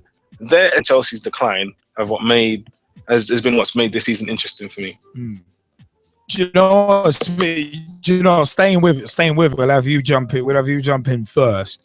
Leicester City this season. What's going right? What's going right is the fact that we're playing as a team. I don't think many people mention this.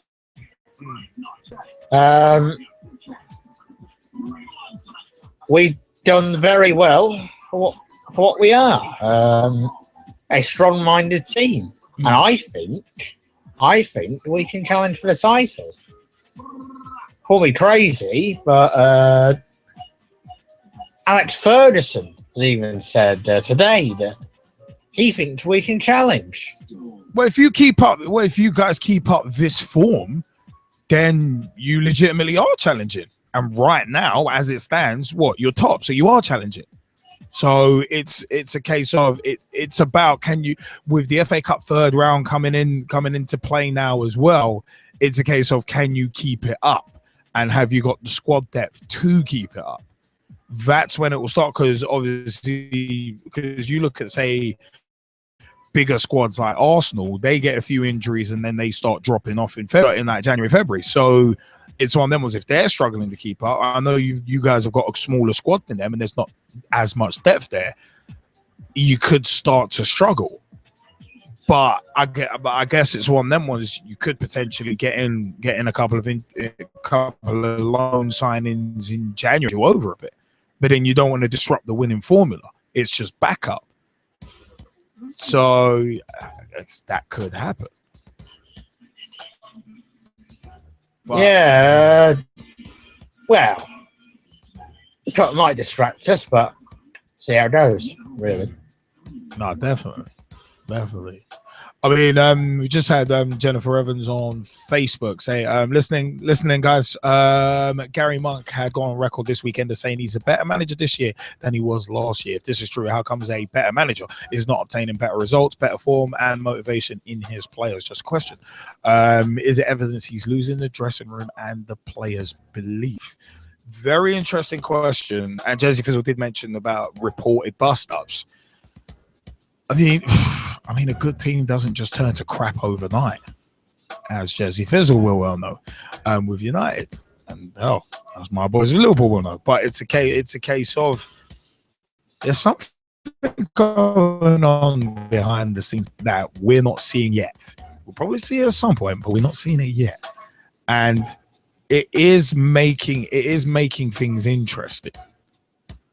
I gotta say, it is being it is becoming very interesting, and I mean, and it is an interesting one. I gotta say that one. I mean, Mike Harniman, you wanted to jump in on the weekend's Premier League results, and then Jamie Bailey's gonna come in after you and can answer that question too. But yeah, Mike Harniman, have that. Yeah. From an Arsenal perspective, it's been a pretty decent, really, weekend of football, apart from the Leicester result.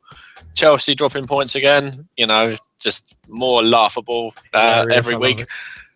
United getting a draw was, I was fairly pleased that was a draw really as well. I was quite pleased with the Liverpool and the Spurs results as well. Again, so from an Arsenal perspective, obviously we won as well, so I was quite pleased with that.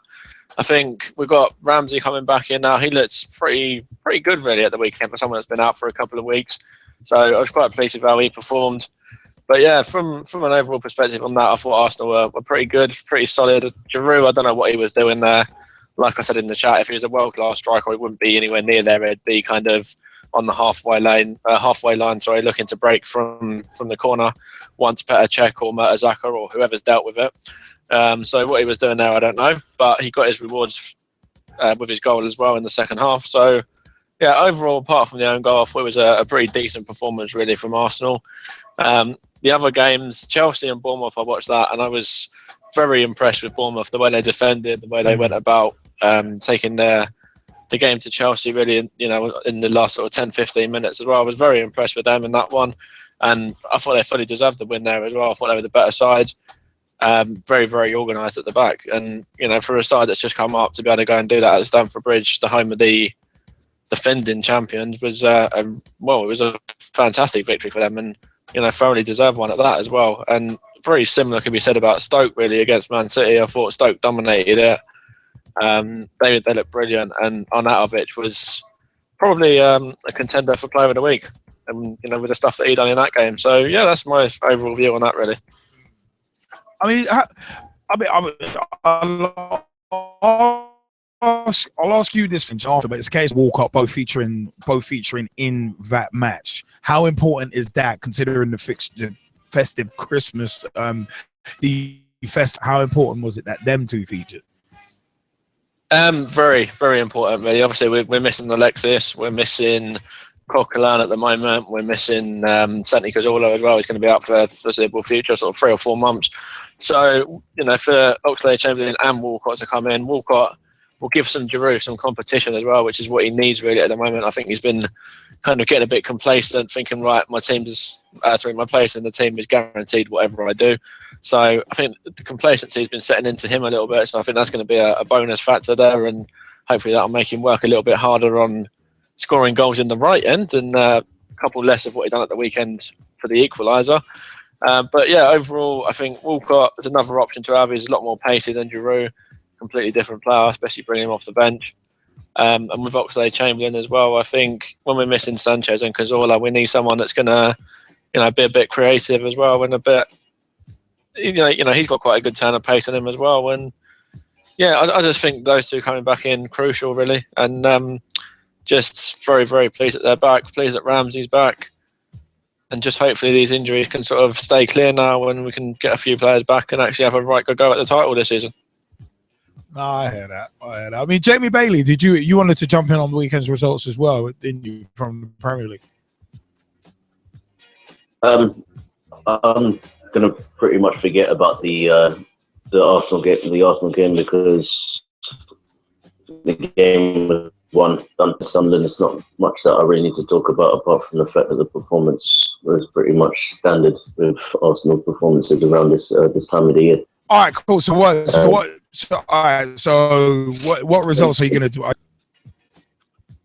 think the Watford one was a big result, considering this kind of leads on to the whole Swansea thing as well for me. You look at Quique Sanchez Flores, his way of playing is pretty much it's the 4-2-3-1, but it's difficult to play with very championship minded players. I think Dini's definitely stepped up. I'm still uncertain about Akeshi Anya, but they're all chipping in and pretty much showing that they can play football.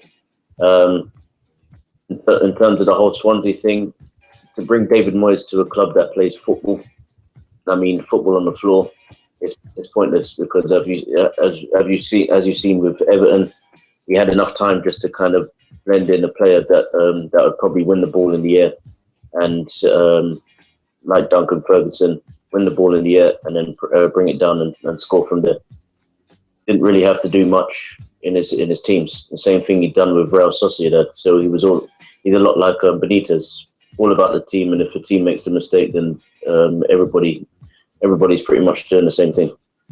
If you're not doing well, then you're not doing well. And in this type of business, the problem is bringing in somebody like David Moyes to Swansea or even Newcastle is the fact that he's been away from. If you look at Gary Monk's situation, I'll go back to Gary Monk's situation. If you look at Gary Monk's situation, he was a fresh new manager with fresh new ideas for a period of 3 to 4 months. Then they couldn't find somebody, so therefore they had to kind of rely on whatever Gary Monk was going to bring in. So after that, he was working on the basis of those fresh new ideas now becoming, I know who my players really are. Because he's looked at Ashley Williams, he's looked at all the players that he's got, and he's tried to sort of work on the attack rather than defence.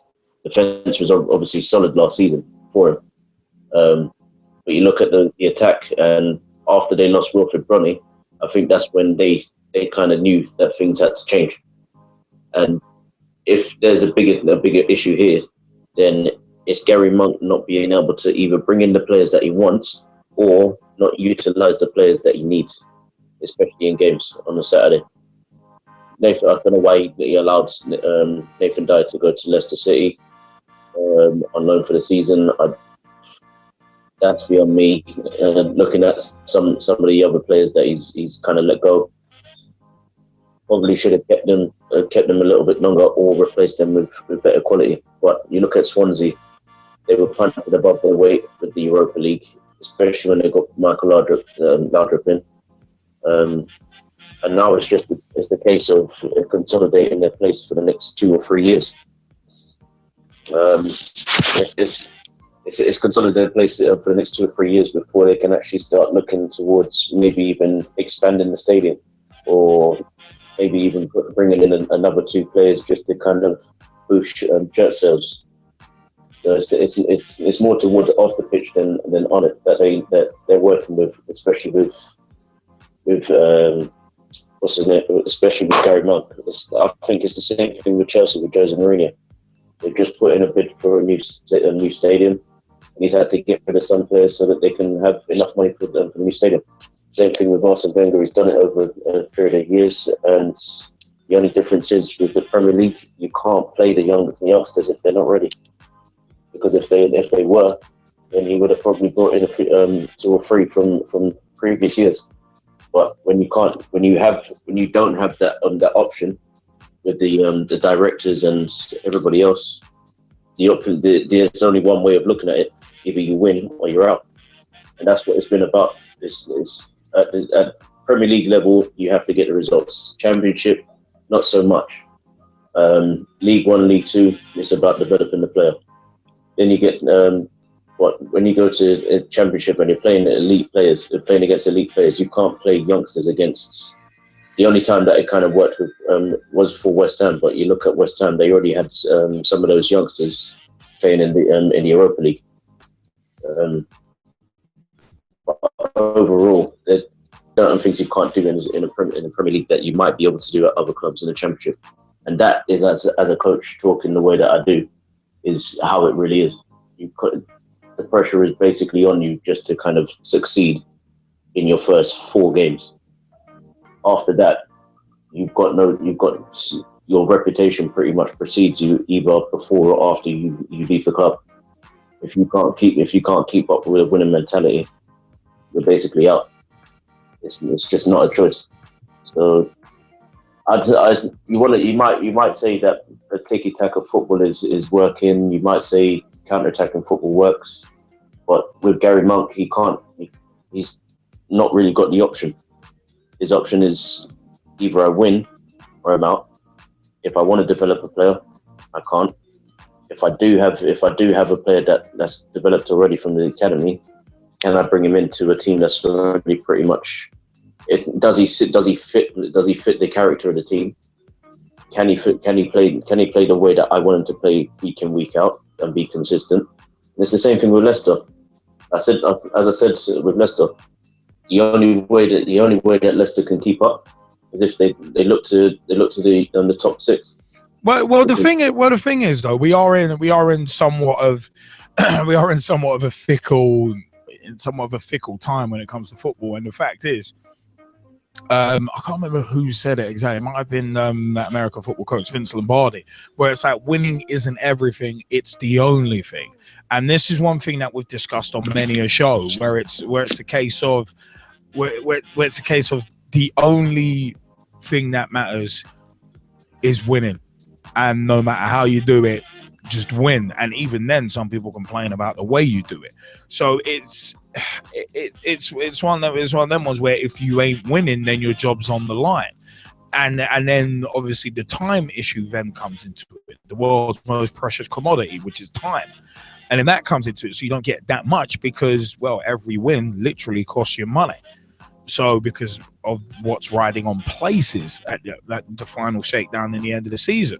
So it's one of them was it's basically a self-perpetuating loop, really, where football has that culture, and it's basically that's the only real culture it's developing, and it's very short-termist, really and truly. So it's just very, very odd, and it's going to continue as the money in football goes up, and the amount of money you can win, the amount of money riding on games goes up.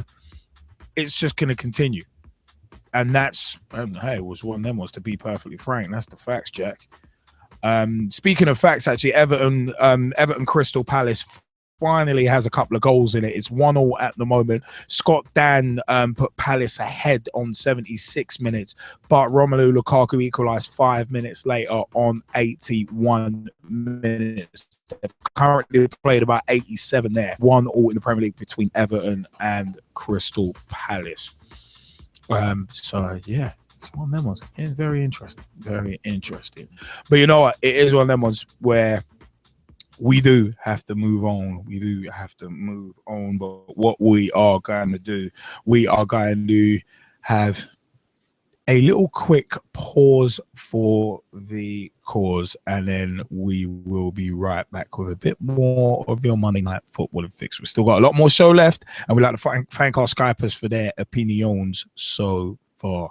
Here's one of them ones. We'll be right back after this short break. The football talk show that holds back nothing on opinions. Straight shooting LJA. Hi, I'm John Sitton. Grassroots coach Manisha Taylor. Hello, I'm Rob Russ. G-Man. Sonley, Motivate Sports and Fitness. Christian Carambeu. Matt Hodgson, Director of the 4-year plan. We the people, for the people. Jazzy Fizzle. Your Monday Night Footballing Fix. Make sure you join the revolution.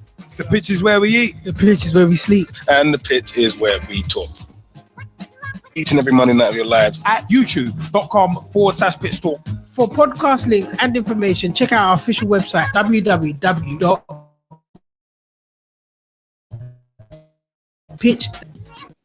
Your Monday night footballing fix, Pitch Talk, is brought to you by and in association with Talking Pie, a local podcast made by the fans for the fans of Notts County FC, hosted by Adam and Thomas Hewitt. Simply Exclusive Entertainment. If you need a party or rave film, go to sxemedia.com for more information. Apparently Rich, simple yet effective web solutions to help get your company off the ground. Visit apparentlyrich.com for more information. And LJA Productions, the new blood in digital video. If you need a video filmed and or edited, check out ljaproductions.co.uk.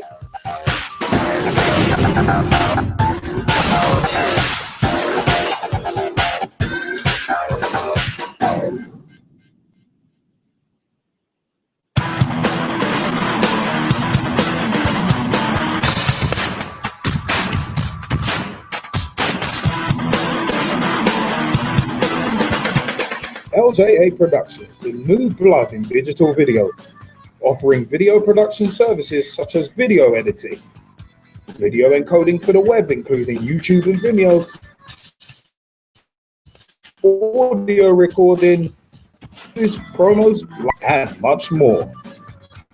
Get in touch at www.lja.uk.com/LJA Productions and let the new blood in digital video promote you.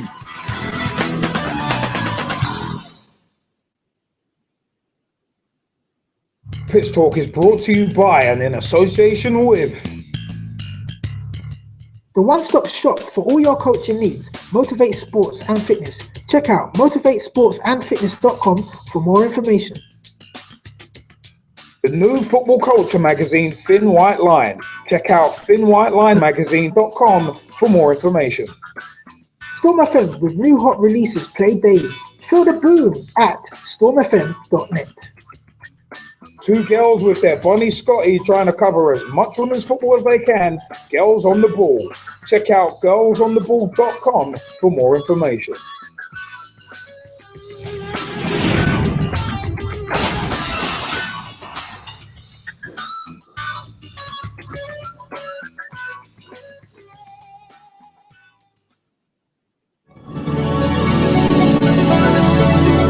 Hello, I'm Rob Perez. Grassroots coach Manisha Taylor. Christian Carambeu. Matt Hodgson, director of a 4-year plan. Dave McLaughlin. I'm Rob Lusher. Andy Copeland from the Glennet Southern Amateur League. Philip Wick, I'm CEO of 14. Former chairman of Ibis FC. Chairman of Alexandra Park FC. And you're listening to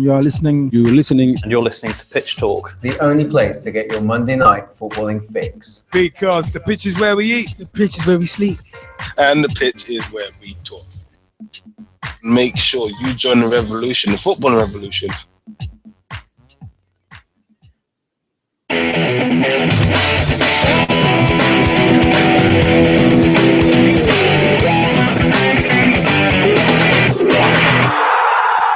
Generally, talking points.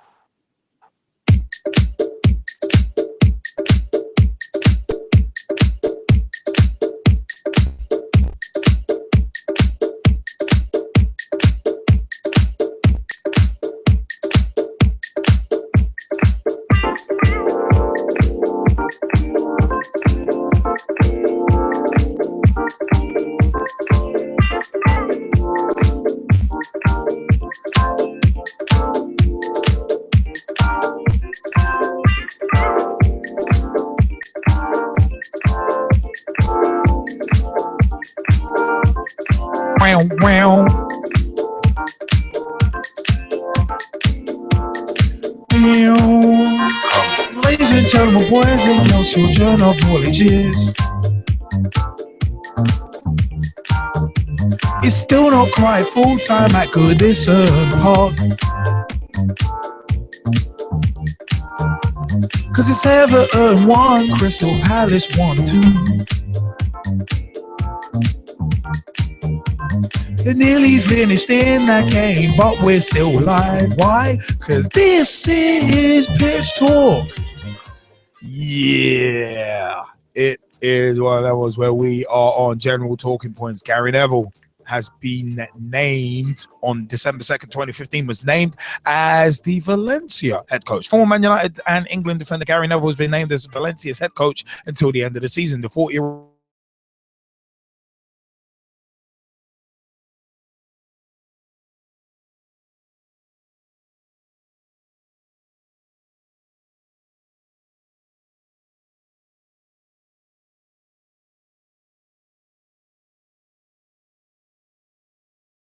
his brother Phil, who joined the Spanish club as assistant manager in July, will stay on the coaching staff. I'm absolutely thrilled to be given this opportunity with Valencia. The new head coach said, Valencia are a huge football club of immense standing, and I know from my time as a player the passion and dedication of the Valencia fans. Neville, who stepped down from his position as a Sky Sports pundit with immediate effect, attended a press conference with club president Lei Hoon Chan this past Thursday. Just on a quick side note, Everton 1, Crystal Palace 1 is a full-time result, by the way. Scott Dan on 76 minutes and Romelu Lukaku on 81 minutes with the goals. Now, yeah, Gary Neville is one of them ones. At the end of the day, Gary Neville has, I said, jumped into the hot seat at Valencia. So keep that in mind. Jimmy Floyd Hasselbaink was named the new Queen's Park Rangers manager on December 4th, 2015. Jimmy Floyd Hasselbaink is the new manager of QPR, the Championship club confirmed. The former Leeds United and Chelsea striker leaves League One leaders Burton Albion for the West London team that is currently 11th in the Championship table.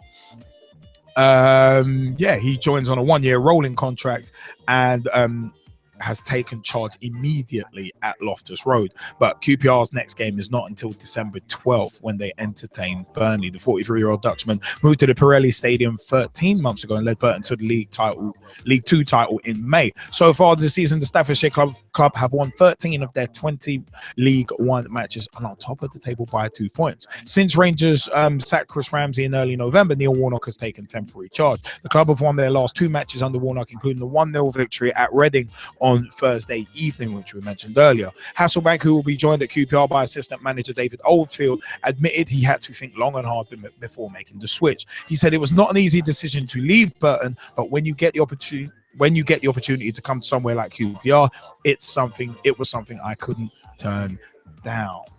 Speaking of turning down, Steve Clarke sacked by Reading. Reading confirmed on December 4th as well that they had sacked Steve Clarke. Reading have slipped down to 9th in the Sky Bet Championship table after a poor run, which has seen them win just 1 of their last 8 games. Clarke chose to stay at Reading after accepting an invitation to hold talks with Fulham about their vacant managerial position last month, a move which Sky sources understood contributed to the decision to dismiss him. And Thursday's 1-0 home defeat at QPR proved the last straw for the Royals board. But yeah, it is one of them ones where in a statement the club confirmed the club met with Steve in person earlier today, and we would like to place on permanent record our thanks to him for his hard work and diligence since his appointment in December 2014. Following Thursday night's defeat at home to QPR, added to a recent run of poor form which has seen the team pick up just 1 win in the last 8 Sky Bet Championship fixtures, the board feel that a change in manager is now necessary. Now, Fulham may bid again for sacked Steve Clarke. This is from December 5th. Fulham could make a renewed attempt to recruit Steve Clarke as their manager after the former West Bromwich Albion boss was sacked by Reading. Ironically, Clarke's fate was sealed by his decision to hold talks with Fulham over their managerial vacancy last month, which angered the club's owners, even though he opted to stay at Reading. Clarke failed to agree terms with Fulham after 2 days of talks, but the club struggled to find a replacement for Kit Simons, may lead them to make another approach. Now, one team who has taken on a manager, Burton Albion, confirmed that Nigel Clough was to become their new manager after nearly 7 years after he left to take over at Derby County. Oh, excuse me. Yeah, the 49-year-old sacked by Sheffield United in May succeeds Jimmy Floyd Hasselbaink, who has taken over at Championship club Queen's Park Rangers. So it is one of them ones, but there's been another appointment in the Football League as well. Dean Smith left Walsall to take the Brentford job. This is from November 30th, 2015. Brentford have appointed Walsall manager Dean Smith as their new boss. The 44-year-old left the Saddlers fourth in League One, Walsall, that is, after nearly 5 years in charge, and will succeed Dutchman Marinius Dekuzen. We believe Dean is exactly the authentic and strong leader we need to take Brentford forward, co-director Rasmus Ankerson said. Smith's assistant Richard O'Kelly will also join the Bees, who have paid compensation for the pair. Dekuzian was sacked on September 28th after just 8 matches in charge, and Lee Carsley has been in interim charge. And it is one of them ones. Carsley will leave the club at the end of December. So, one of them ones. Bit of managerial moving and shaking, quite a bit of managerial moving and shaking there. And there is one more story that we want to add in to general talking points. But we're going to come back to that one in a minute. But you know what, Jazzy Fizzle, on these managerial movings and shakings, your views before we throw out to the Skype. Well, I'm surprised by Jimmy Floyd Hasselbaink leaving. I mean, I understand it because, as you pointed out, it's a great opportunity for him and, you know, a chance for him to really test himself, in my opinion. But having said that, all right, like, he was just establishing himself, wasn't he? Pretty much, okay. Like, he had a bit of a walk-off promotion and league win last season, but, like, he was starting to build something, in my opinion. But at the same time, you can't fault QPR either because they needed to go and resolve the issue. He was performing well and I'm looking to give them a chance. But I'm really not... This isn't me being negative. I want to make this clear. I'm in full support of Jimmy Floyd Hasselbaink. Right? But I don't know how this will work if QPR just keep on chopping and changing managers when they feel like. There's got to be some stability there somewhere. Right? And of course, the presence of Neil Warnock has got to be very interesting as well, right? Because he looms large, right? He was in charge for the last few games. I think they won the last 2 with him in charge. So that's a bit of an interesting situation in and of itself. But at the same time, you know, as I say, I understand it. It's a really big chance for him, and I wish him nothing but the best. You know, when you look at what he's done, this is what it gets you. It gets you opportunities like this. So I'm hoping, you know, for him and for the fans of QPR, and a big shout out to the Lawson family, specifically Mr. Gavin Lawson. It's the Law son. I hope that they do very, very well under him, you know, and I wish him every success. But if we really want to talk about a shock appointment, it's got to be Gary Neville. It's got to be Gary Neville. That appointment at Valencia, for me, in terms of in footballing terms, comes completely out of left field. He's a pundit. Like, yeah, all right, he's part of the coaching staff for England, but essentially he's a pundit. He's not really a coach. He's not a manager. So why they decided to go for him? Very interesting. That's all I can really say about it. Interesting. Again, I wish him all the best. I think, you know, when you look at the technical knowledge that he happens to display when he talks football, arguably he has been a breath of fresh air as a pundit. He's actually my favourite pundit in football at the moment. But, you know, at the same time, it's a big opportunity for him. And again, I wish him all the best. One person that I do feel sorry for in all this, though, is his brother Phil. Like, yes, Phil's going to be his assistant and everything else. But you kind of have to ask, like, when is Phil going to get to go to the dance, you know, and be asked by someone that wants him to go with them as opposed to being dragged along, kicking and screaming, you know. Feel really, really sorry for him that he kind of got looked over in favour of his brother. It's a little bit harsh. right? Whereas most Manchester United fans will say, you know, out of the two Nevilles, who did you rate higher? Pretty much every Man United fan says Gary. So it's really, really, really harsh on Phil, but it is what it is. And let's not forget, this is a temporary appointment. I think it's till the end of the season. Yeah, end of the season. So, you know, it's really, in many ways, inconsequential. And you know, I was talking to Jennifer Evans about this, and I said that. I said, look, it's really inconsequential. It doesn't really make that big of a difference, right? Because, you know, it's only till the end of the season. Like, provided he does have to do relatively well. Like, there's no two ways about that. But, you know, in terms of his managerial career, yes, it's a fantastic place to start, but it doesn't necessarily mean that he'll stay there. They may be looking for a more permanent appointment at the end of the season, which is highly likely. The other thing as well is he may decide that after trying this, that he prefers punditry. It may actually turn out that all of his, you know, tactical knowledge and everything else doesn't actually transfer to being a coach or a manager. It just doesn't work. You know, but as I say, I wish him all the best. I really do. I think it's a great opportunity for him. The only thing that I suppose it doesn't concern me, I just think it's an intriguing element, is the fact that he will return for his duties with England. Like, that will be unaffected, you know, by this appointment apparently. So I'd be very interested to see how he juggles that along with, you know, the responsibilities of club management, because it's been a very long time since anyone has kind of juggled the two responsibilities. I think in footballing terms, I think the only times you get to do that is if you're playing FIFA 16, Pro Evolution Soccer 2016, or Football Manager. Right. If you're not playing one of those games, generally speaking, you don't manage a club team and then go on to do something for your country as well. So maybe he's just living the dream. Who knows?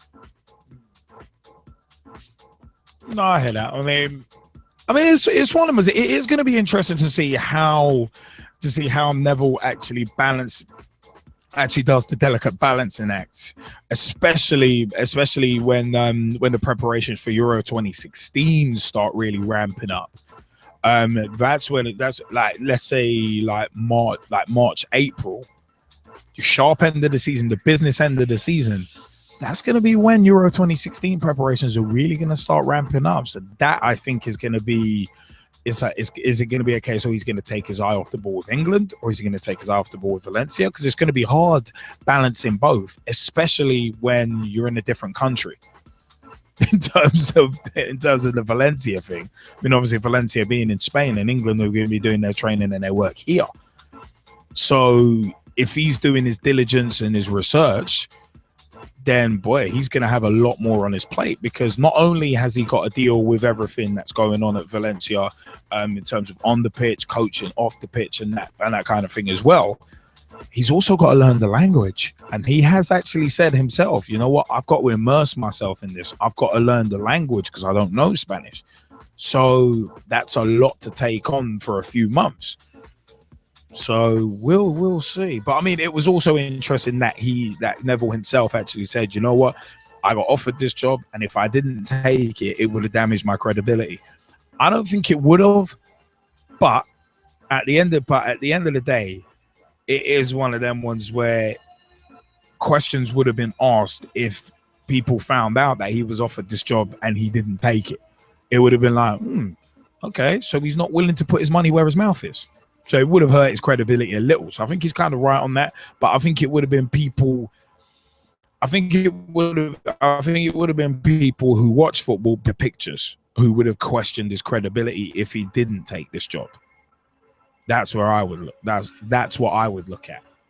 Because a lot of people will think about the small microcosms and not look at the bigger picture of, look how much more work he has to take on. I mean, it is very easy to do punditry, sitting in the ivory tower, criticizing everyone else. But now he's Gary Neville, and to his everlasting respect, I never thought I'd ever say that as a Liverpool supporter, but yeah, to his everlasting credit, is now putting his money where his mouth is and putting his neck on the line. And if, let's say, he does as bad as Christian Show You My Ticket Gross did at Tottenham, then it's one of them was he might get laughed out of the building in terms of other results and that, but in terms of other jobs potentially. So that's the interesting thing. But in terms of the other managerial moving and shakings, I mean, Hasselbaink being named as QPR manager, that happened really quickly. And I would have wanted him to stay at Burton for another season. I really would have wanted him to do that and get them promoted. That would have been very interesting to see, because just like certain players moving up a level, moving up a step too quickly. That would be my concern about Jimmy Floyd Hasselbaink. Has he made that step up too quickly? Time will tell. Only time will.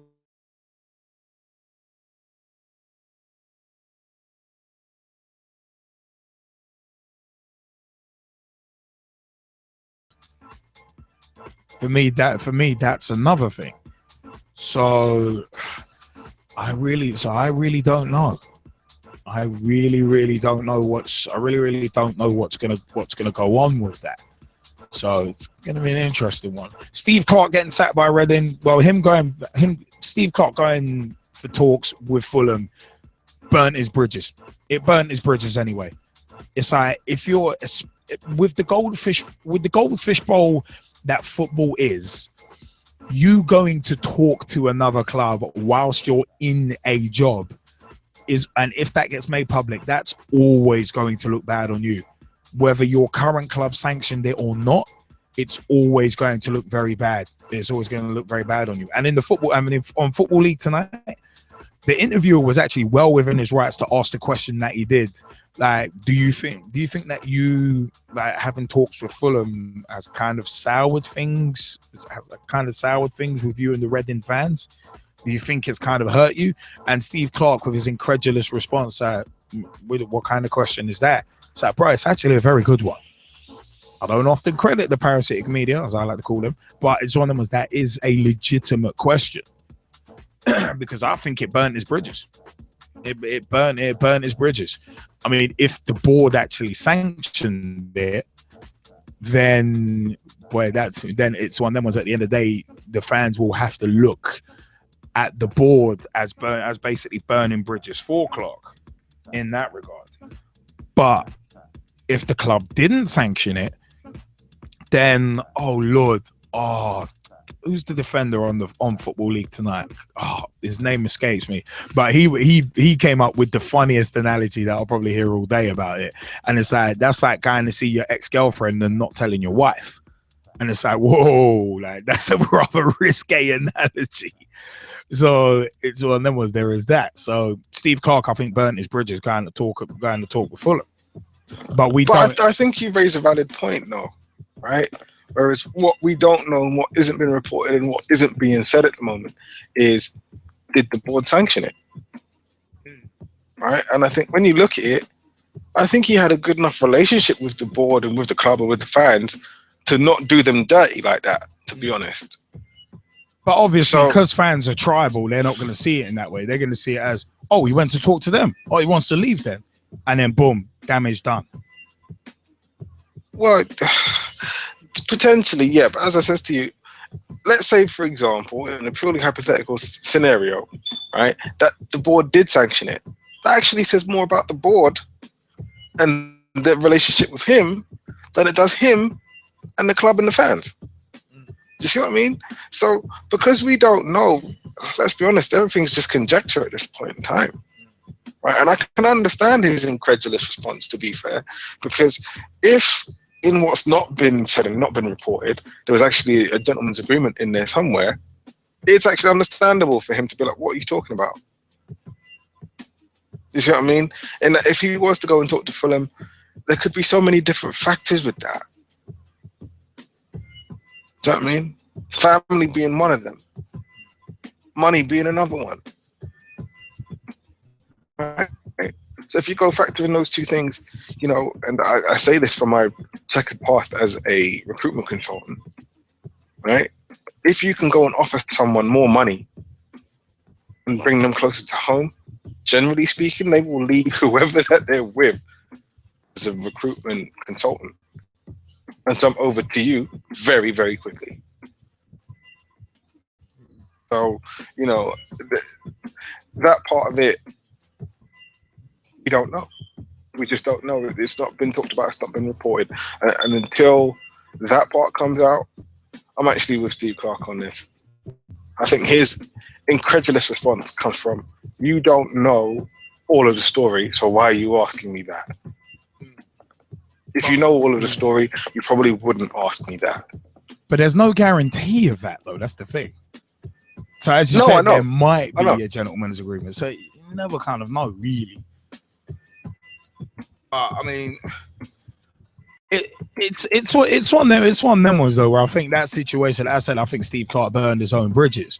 But one club I do have to give kind of props to is Burton Albion, because they moved for Nigel Clough pretty quickly. They got it done. Got it good. They sorted that out sharpish within a couple of days. Similar to Sunderland taking on Allardyce. They moved very, very quickly to do so, which was the smart move. And also, it's a smart move that it's Nigel Clough, purely on the basis that he's been player manager of that club before. So it's one of them was, he was first appointed as Burton player boss in October 1998. So it's one of them ones. So that's the way it kind of was. Dean Smith leaving Walsall to go to Brentford. Similar sort of thoughts. My thoughts are similar on that one as Hasselbaink to QPR. Has Smith potentially made that step up a little early? And it's kind of funny though, because Hasselbaink and Smith, Jimmy Floyd, Hasselbaink, and Dean Smith have both left clubs that are actually doing well in League One at the moment. And they've left for. I just find it odd that they've both left clubs doing well.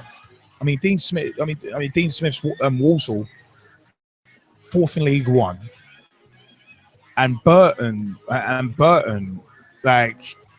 the top of League One.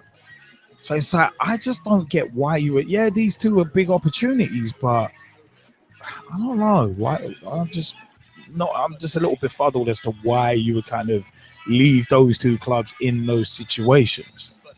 Well, let me put it to you like this, right? To me, the reason why you make the jump is, do you know when you're going to have this opportunity again? No, I hear it. Right? And the honest answer to that is, no, you don't. You never know, right? So either you do it now, or arguably you never do it, right? But here's the thing.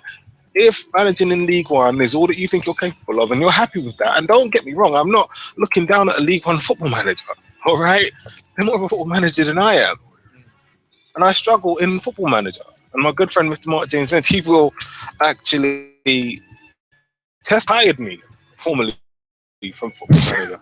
You got retired, you know. But did you two have each other and you lost it, like kind of losing each town match? Yeah, that's exactly what happened. The save was Claret and Blue versus Claret and Blue. I was managing Aston Villa at the time, and he was in West Ham to try and make it even. And yeah, his West Ham beat my Aston Villa. That's not even. What's the West Ham versus Aston Villa? That's not even. This is a couple of years ago though. This is a couple of years ago. Not now. Now it's a complete total mismatch. But yeah, back to the point I was making. It's one of those literally once in a lifetime opportunities. Right? So I would put it to you as, okay, let's say tomorrow morning somebody from Universal Studios, right, knocks on the door and they says to you, straight shooting, when we want you to come and work for us in-house, here's the contract, sign it. What do you do? You know, it's similar for me. So if someone was to turn around to me and say, right, okay, we want you to come in exec level for our company, or, you know, we want you to be a representative of this arm of our company as a brand manager, so on and so forth. here's a contract, go and do it. I mean, it would be hard for me to leave my current job. No two ways about it, because I really would give it some consideration. But if you're talking about the dream here and the ability to go and progress, that's really what you got to go for. Right? And as I says to you, I tell you what it's like. It's very similar to Gary Neville's situation. Right? It's one of those, if you don't take it, it hurts your credibility, legitimately. Right? Because you say, well, why didn't you take it? What good reason was there? You're already doing well. You already proved to all the people that needed to be convinced that you're the guy. So why didn't you do it? Yeah. You know what? Yeah. Yeah. You know what? It is one of them ones where, it is one of them ones where it's like, there's a couple of Skypers who actually wanted to jump in on these managerial appointments as well. Mike Harniman being one of them. Did you want to jump in on these appointments? Yeah, I'll take the Jimmy Phillips Hasselbaink one first of all. I think that kind of smacks of Graham Wesley really for me. Bearing in mind, obviously, like I've said earlier on in the show, and as you all know, I follow Stevenage quite closely, and it's a very similar thing that happened there really. And he was doing really well. He got us sort of in and around the playoffs, and he left and went on to Preston. And it's just a very similar thing to that, really. And I agree with you. I think Hasselbaink should have stayed with Burton. Really, he's got promoted out of League Two already, top of League One as it stands as well. They're having a great season. Surprising people really as well, and doing a lot better than what a lot of people would have said, and how they would have thought. And I don't know why he left Burton. Obviously, he wanted to go and further his career, but the way that Burton are going, Burton could be in the Championship anywhere next season, and QPR are not really doing anything to challenge for the playoffs or for getting out of that league. So it's a bit of a strange one there. Similar with Walsall as well, and Dean Smith, obviously with Brentford again, he wants to make a step up into a higher league, but I don't understand managers that do that too much. I think if you're building something at a club, you want to kind of keep that. You want to keep building it as much as you can, and just keep doing the best you can for that club. And with Hasselbaink and with Dean Smith, they've both done that for their respective clubs, and now they've kind of left the job half done. So it's going to be half for Nigel Clough. It's going to be half for whoever takes the Walsall job as well, to kind of keep up that the kind of form and the momentum that has gone with it. And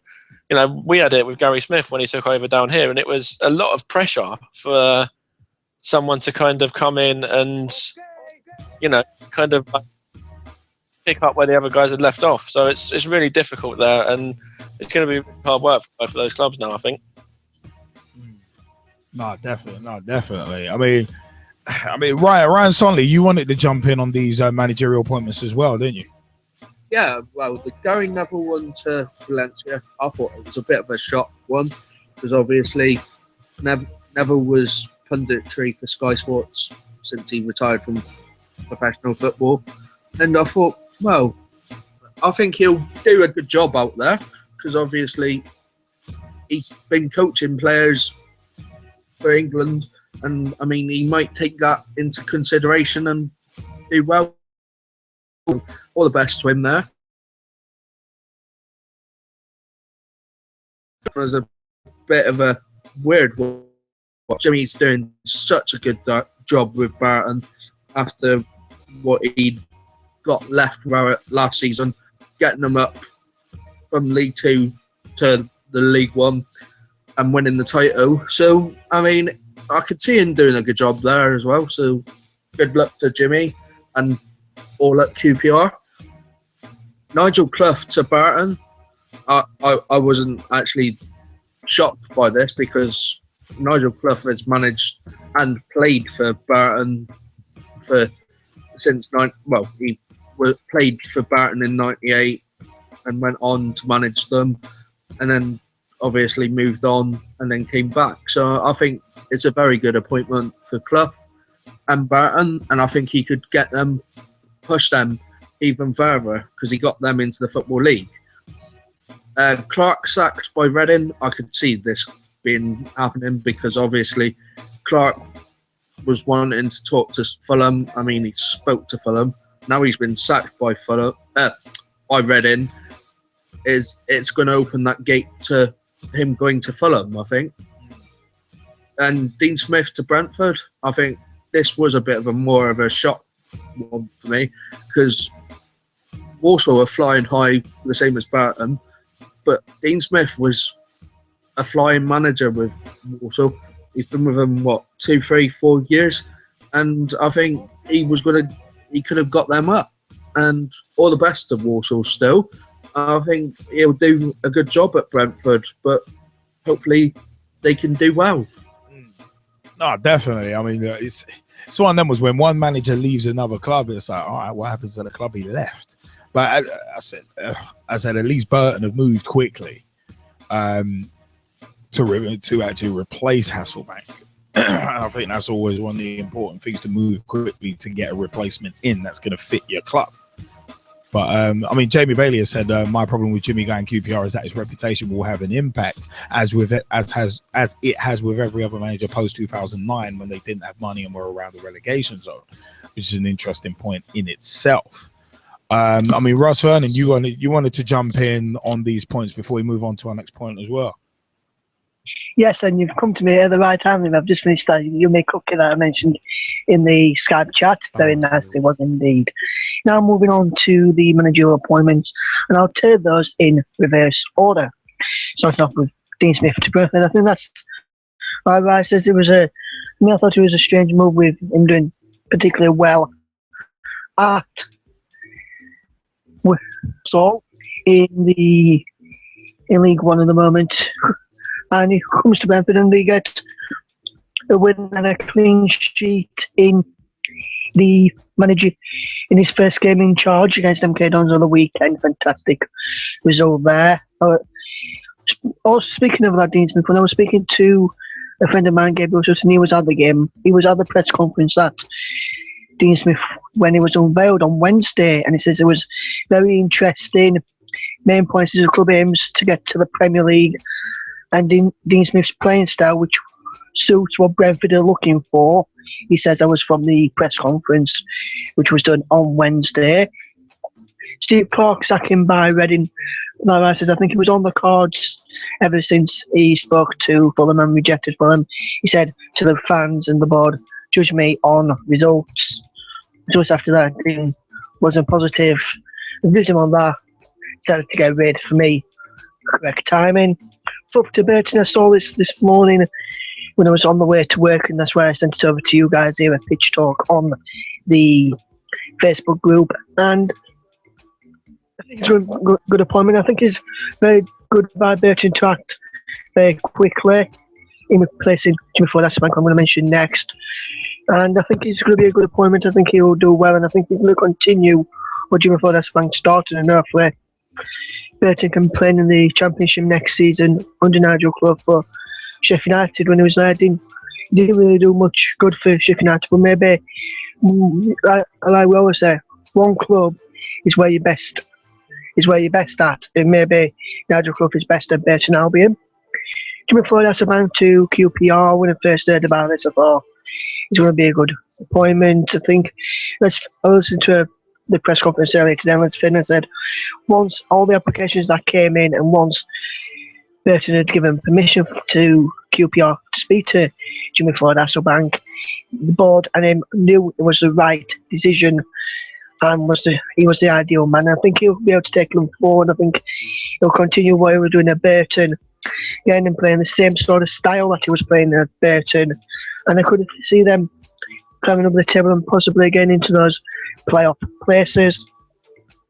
Gary Neville to Valencia, I think that's a very good appointment as well. Like Rice has been in punditry, I think he'll take that, and I think he'll take his England experience of coaching the players into his managerial side. And with Phil Neville being there under the last manager and already know him, got to know the players already, he'll be able to give his brother insight to what the strengths and weaknesses are of the Valencia squad, and help him pick the best 11 to get results. And that probably showed with their performance on Saturday against Barcelona, and for me, I saw it on delay. It was a fantastic performance, and I think Valencia deserved to get something from that game against Barcelona, if I'm honest. I mean, I think Gary Neville will do a good job there. His first game's against Lyon on Wednesday in the Champions League. Yeah, so do or die. It's a do or die crucial game for them in the Champions League side. All right, getting thrown into the Lions then head first. One of them was, speaking of head first, it's one of them was just gave me a horrible flashback to Nathan Ake's fall during during Watford's match on Saturday.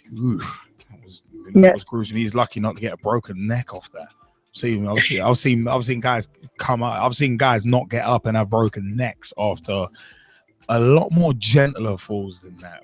Buff Bagwell in Columbia, South Carolina on Thunder kind of comes to mind, where it's like, oof, man, that's snapping back. But I mean, it is one of them ones. I mean, I said these appointments in the managerial merry-go-round is really in full swing.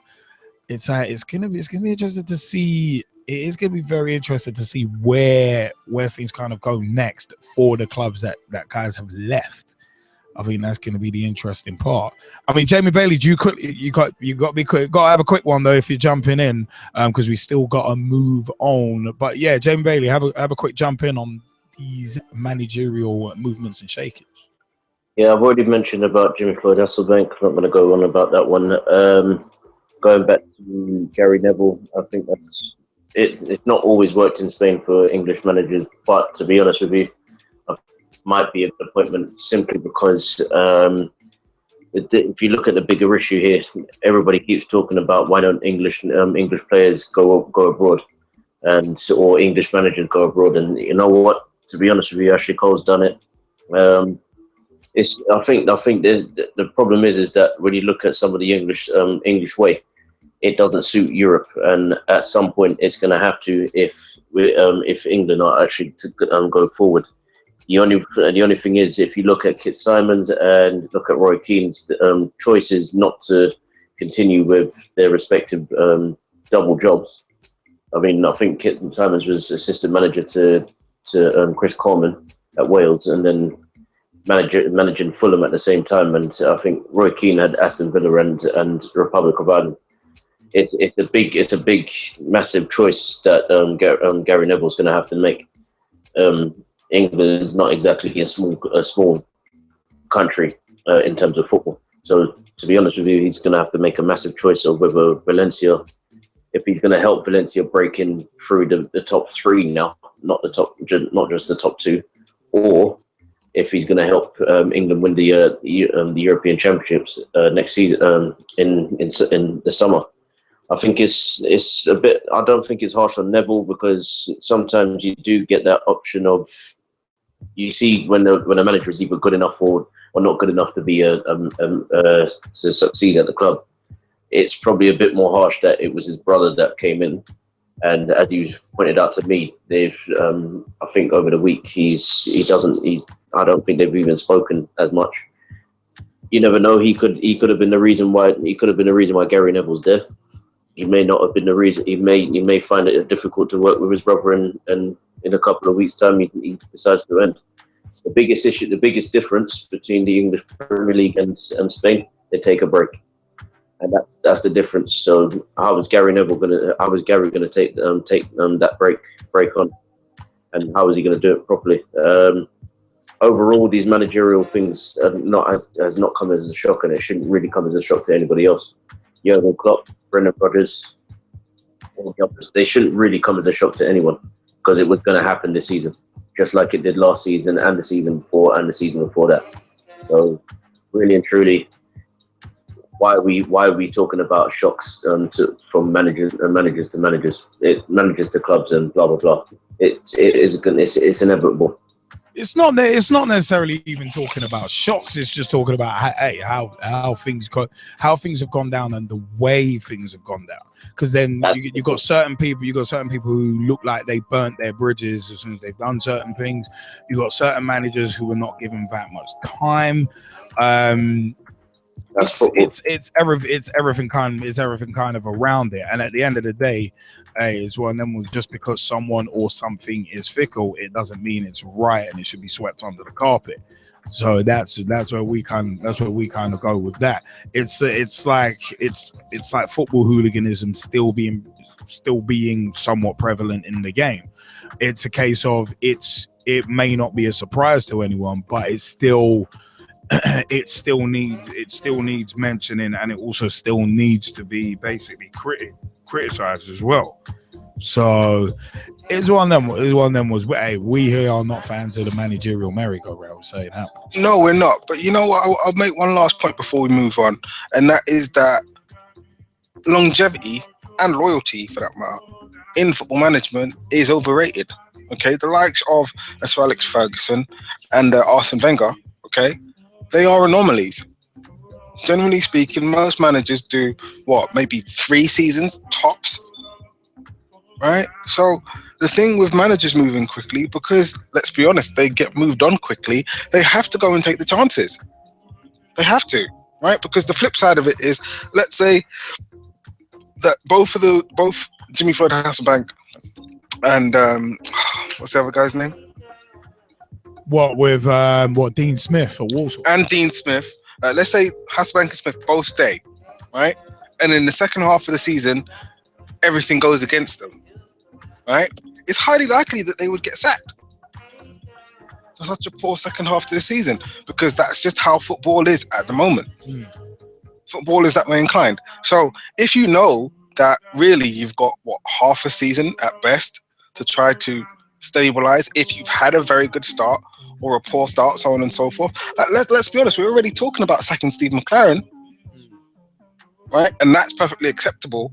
So if we're able to talk about sacking Steve McLaren and that's perfectly acceptable, then everybody else is just fair game, which means that the open vacancies, you have to take them while they're open. Otherwise, you don't get anywhere.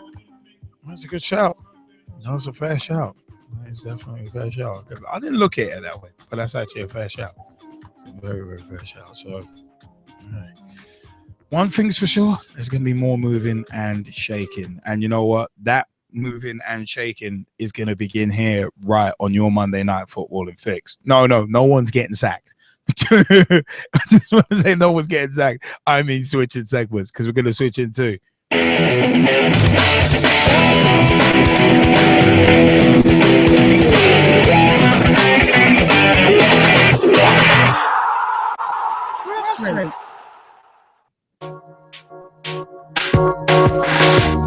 Grassroots segments.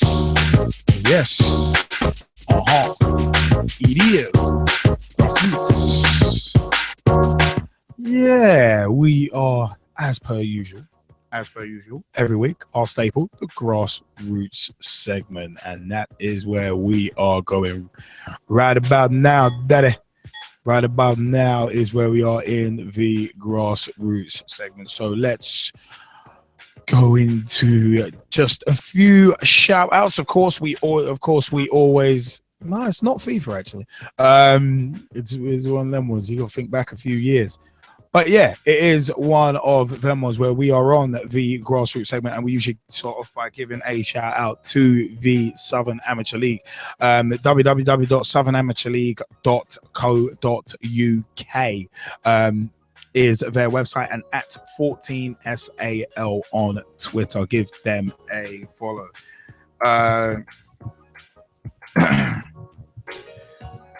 But it is one of them ones. It is one of them. Yeah, Amateur FA as well, at Amateur FA on Twitter, and www.amateur-fa.com is their website. Also, a big shout out to the AFA Youth Council as well, at AFA Youth Council on Twitter. Remember, our latest Pitch Talk Meets interview is with Mr. Darrell David. Yeah, our latest interview is with Mr. Gerald of the Amateur Football Alliance's Youth Council and a member of the AFA Lonsar referee as well. So it is one of them. That is coming up every Wednesday in this month of December. We have a preview video, a bonus video from the interviews from the full Pitch Talk Meets interview coming up. Also, that will be released on New Year's Day 2016. Pitch Talk Meets Darrell David. The full interview will be released on New Year's Day 2016. Now, big shout out to the Ibis Eagles AFC. It's one of them was www.ibiseaglesafc.co.uk is the official website, and facebook.com/Ibis Eagles AFC is the group. We're also on Twitter as well at Ibis Eagles AFC on Twitter. Twitter.com/Ibis Eagles AFC. Match days are on Saturdays and training is on Wednesdays at Battersea Park at the all-weather AstroTurf pitch. For those who are new, it's in the bottom left-hand corner of the park near the Adventure Playground, just off Prince of Wales Drive. The meet time is 7:30 p.m. They have 30 minutes of fitness work and then a full hour on the AstroTurf. No boots or molds allowed. It's trainers and AstroTurfs only. The results from Saturday, 5th of December, 2015. 2015. One of them was yeah, it was one of them was Ibis Eagles. The ones lost 1-0 against AFC Old Smiths in the AFA Senior Cup. But it's apparently a smash and grab in this one where it was one of them was the ones dominated that match but got stung. Got stung by a sucker punch of a goal in that one. The Ibis Reserves, the Twos, won 2-0 against Wearside Rangers. Reserves. Old Actonians Fours won 1-0 against the Ibis Eagles Freeze. The Fours didn't have a game. Civil Service Sixes beat R5s 6-5. And yeah, I'm going to go a bit more into that game in a minute. And Merton Sixes lost 3-2 against the Ibis Eagles Sixes. So big shout out to the Sixes. Big shout out to them guys. But yeah, the Civil Service Sixes versus the Ibis Eagles Fives match, we went 2-1 up. We were 4-3 up at one point, and we ended up losing 6-5. It was mad. As a game, the wind was absolutely insane. I actually caught 2 of the goals on camera on my phone, actually, as it happened, because I'm injured, can't play, but still rocking up to try and help the lads, especially the defense. Being the defender, I'm always very much gonna kind of try and help out with that. But yeah, Dan Khan scored 1 goal and Sasha scored 1 as well. His free kick was actually hilarious. Goalkeeper seemed to dive away from it because of the wind. But it was one of them. But the fixtures on Saturday, December 12th, Oldies Tamians host the Ibis Eagles. The Ibis Eagles 2s host the Old Blues Reserves. Ibis Eagles Freeze host Polytechnic 4s. Polytechnic 5s host the Ibis Eagles 4s. It's very confusing there. Ibis Eagles 5s are against Old Wilsonian 6s at home. And Old Wilsonians 8s host the Ibis Eagles 6s. So it's one of them was 2 local derbies in there. And also a bit of a trek again for the Ibis Eagles 6s. It is one of them. But also a big shout out to Hackney Wick FC as well. www.hackneywickfc.com. Go to their contacts page for info on playing, and they are at Hackney Wick FC on Twitter. Same with Grassroots Football at Beautiful Game. At Beautiful Game 15 on Twitter. Big shout out to Daniel Magna and Tom Sparks, 2 men in search of the Beautiful Game on Facebook as well. It is one of them. Was Hackney Wick FC are actually doing a lot at the moment, as we mentioned last week. Big shout out also to Leeds Ladies FC and Stevenage Ladies FC as well. Whoa, quick little breeze through the Grassroots segment. But it is one of them ones. Yeah.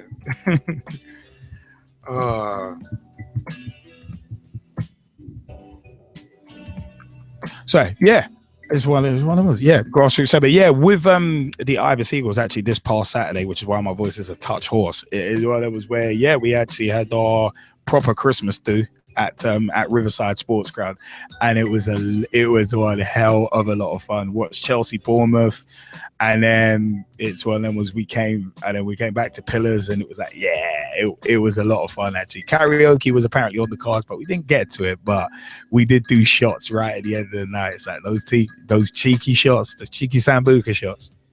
But yeah, it was an absolute laugh. It was an absolute laugh with Jono, aka Jonathan Lees. Simon James, among others as well. So there was big shout out to Simon James from the Ibis Eagles, actually, who has tuned into PT a few times. Good stuff, good stuff. Thank you for your ears. But yeah, it is one of them was all the lads who made it, like Jack Lloyd, Nick Robertson of the Sixes. There's so many other guys who made it down as well. It was actually a fantastic night. So it is one of them. But yeah, we're starting to hit that home straight of the show, and that's been somewhat of a short grassroots segment this week, but it is time to move and groove on to the final segment of the show, which is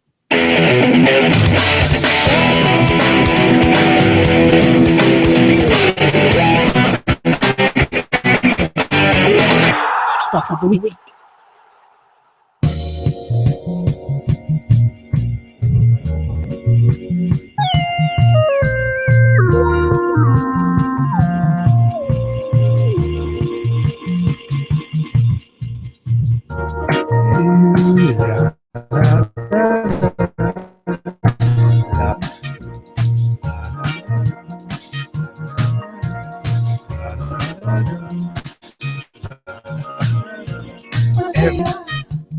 This is Pitch Talk.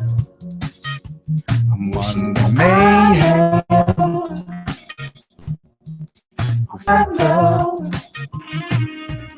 Every Monday night, we're always having fun. And of course, talking football from 8 till 11.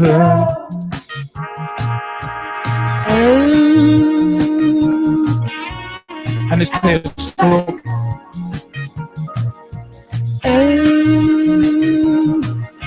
And it's Monday night. Yeah, let's go into some stuff of the week. Let's go goal of the week first. If Moreno's goal had actually not been ruled out, I would have went for that as my goal of the week because it was an absolutely superb finish. It would have been absolutely superb. But in terms of goal of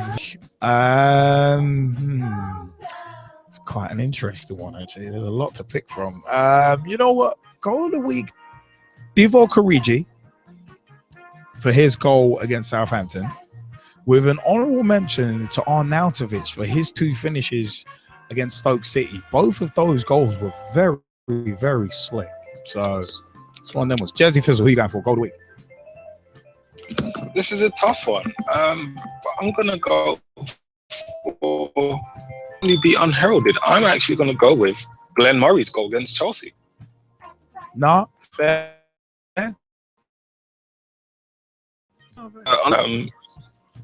To Dele Alli.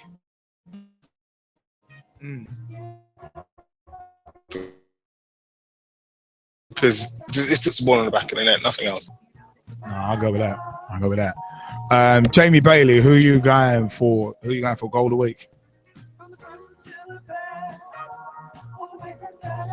Where's I'm going to go with the goal that was scored in the I think it was Doncaster Rovers. I can't remember if it's the first one or the second one. It's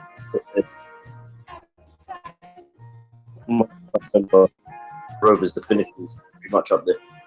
I hear that. Let's go for Ryan Sonley, goal of the week. My goal of the week is going to be Glenn Murray's for what it means to Plymouth. And Kieran Riley's gone for the game against Rotherham. How did I know he'd go for Danny Bat? Always knew it. Russ Vernon, who you going for goal of the week? For me, Liam, I'm going to give honourable mention to to one of the goal. I can't remember which one is either to the Grant's second goal for Doncaster against Cambridge, but overall for me is going to be the one that Jake Moult scored for Altrincham from 30 yards out against Colchester United in the FA Cup yesterday. They were lucky to lose in the 94th minute where Altrincham. I hear that. Mike Harniman, who are you going for goal of the week? For me, I'm going to give it to Arnautovic for his goal. Yeah, pretty much that's standard for me, I think. Great shout. Brad Hicks, goal of the week. Jake Moult for Oxford. Good shout. Good shout. I'll go with that. Let's go for player of the week. Player of the week, Riyad Mahrez, no doubt. Jazzy Fizzle, who are you going for? I mean, it's hard to look past him, isn't it? Like, he is, once again, the man of the moment at the minute, considering that he's riding alongside Jamie Vardy. So, yeah, Riyad Mahrez gets an honourable mention. But I tell you who gets my player of the week. Kanto. That's fair. That's fair. He's gone under the radar. Because nobody's paying attention to what he does in midfield, apart from somebody like me. And he and is... on MOTD, Danny Murphy and Ian Wright too. But yeah. But I mean, like, he's really been arguably just as important as a Riyad Mahrez and a Jamie Vardy, in my opinion. Like, without him, a lot of things don't work. So he's my player of the week. I hear that. Let's go for, in terms of player of the week, let's go Ryan Sonley. Who are you going for? Mine, honourable mention to Riyad Mahrez for his hat-trick for Leicester City, but my player of the week is going to be 11 players. It's the Middlesbrough team for theirs against the win against Ipswich, and Kieran Riley's gone for Henry. Good shout. That's good shouts. Brad Hicks, who are you going for player of the week? I can't look past Riyad Mahrez. Nah, I can't blame you. Yeah, I cannot blame you at all. Russ Vernon, player of the week. Honourable mention to Riyad Mahrez for me, Liam, but I'm going to give it to Lewis Cook because I thought he had a fantastic game. Played in Stuart for the opener and had an assist in the second in our 2-1 win over Hull City. So, Lewis Cook gets my player of the week. Good shout, good shout. Mike Harniman, you haven't given your player of the week, have you? Not yet, no. My player of the week, I'm going to have to agree and say Mahrez. And yet again, Arnautovic gets an honourable mention as well. Good shout. Jamie Bailey, player of the week. I'm actually going to go with the... Jamie, you still there? Jamie, you still there? We couldn't hear that. I'm going to go with Easily for getting through to the next round and facing Bolton. No, fantastic shout. That is a fantastic shout. Let's go for team. Actually, no. Don't go. Don't player. Yeah, let's go team of the week. Jesse, who are you going for? Team of the week. Again, it's another tough one, but it's difficult to look past Leicester. So, once again, the hobby team, they're the team of the week. You know what? I'm going to give them honourable mention, but I'm going for Stoke City. Beating Sheffield Wednesday in midweek 2-0 in the One Cup in Man City on the weekend. It's one of them ones. I'm going Stoke City with honourable mention to Leicester City. Russ Vernon of the week. For me, Liam, I'm going to give an honourable mention to Stoke City and Leicester City, the teams that you picked, Liam, and give my team of the week. And off the pitch, I'm going to give it to Carlisle for what they're doing on Tuesday after training, helping the people who got flooded with the floods and that in Carlisle. But for me, on the pitch, Leeds United, fantastic team performance against Hull City. Yeah, I'm glad you qualified that with I'm glad you qualified that with on the pitch. We'll have to get into their stories off the pitch next week. Yes, definitely. Without giving away too much. But his one name was Mike Harniman. Who are you going for? Team of the week? Yeah, I'm going to give an honourable mention to Carlisle for their work off the pitch, but my team of the week this week, I'm going to give it to AFC Bournemouth for their victory at the Stamford Bridge. Great shout. That's a fantastic shout. Brad Hicks, team of the week. Honourable mentions to Carlisle and Bournemouth, but I got to give it to my boys. I can't blame you. Once again, can't blame you. Ryan Sonley, who are you going for? Team of the week.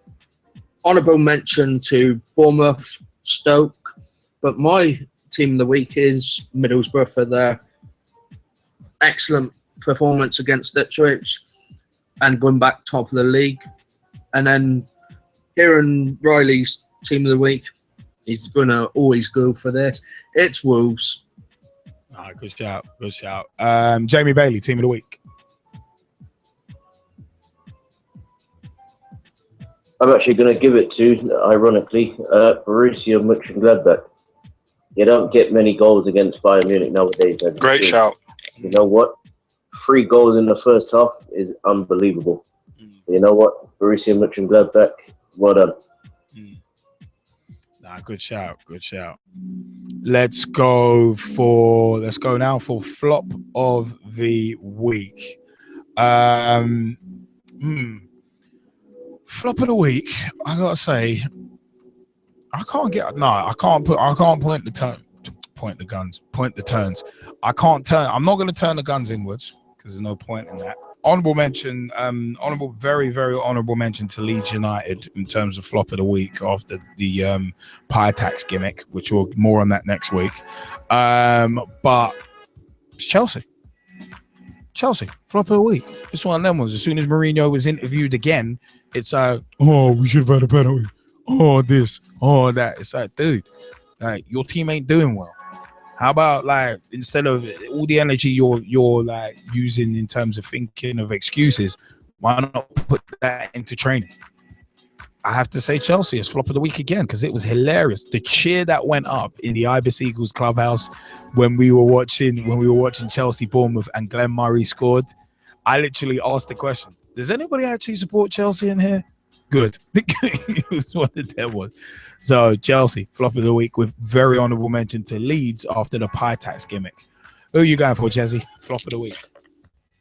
Well, for me, it's I have to go off the field. I have to go with FIFA, right? Because once again, a whole bunch of top-ranking officials being raided at dawn, like, you know, high-level criminals. That Panorama documentary was on tonight as well. And it's like, I need to watch that.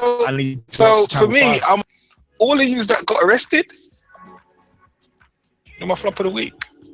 Great shouts. Great right. shouts. To quote Booker T, they coming for you, sucker. Well, I guess Chelsea and FIFA. Tell me, just see that. And both definitely deserve -5 stars.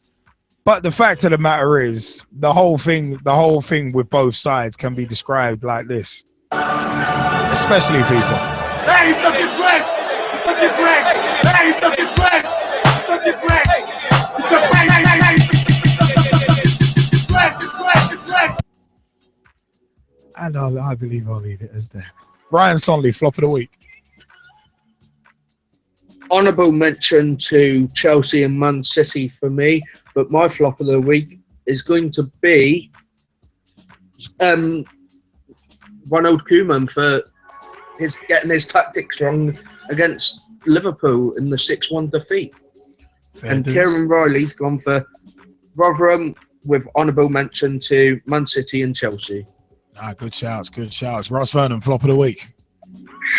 Honourable mention to Chelsea and Man City for their results of the weekend. I'm going to throw your boys in there, Liam, for honourable mention. Well, for me, I'm going to give it to Harrogate Town because Harrogate's a very good side. Gainsborough are not that good at the moment, not been playing that well in recent weeks.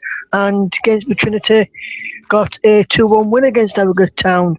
So Harrogate Town, you are the flop of the week, and I just want to give a big shout out there. We're mentioning games opportunity to my good friend Ollie Hunt. No, C-U-N-T. With what? Hey, wait, whoa. Where did Sorry for that. see you? Hey, oh. All right, we're gonna have to move on after that one. Whoa. Brad Hicks, who you going for flop of the week? I got 3 actually. Chelsea for losing to Bournemouth. Yes, you heard me right, Bournemouth. Leeds fans for fighting with the stewards. What was that all about? And Mark Hasselbaink for not noticing the push on Winston Reid. Let's go for Mike Harniman, flop of the week. Right, other than Russ Vernon, I'm going to give it to Moran Fellaini and Bastian Schweinsteiger for their actions in the United game against West Ham. I'm tempted to change my flop of the week to someone else. Fellaini. Behave you.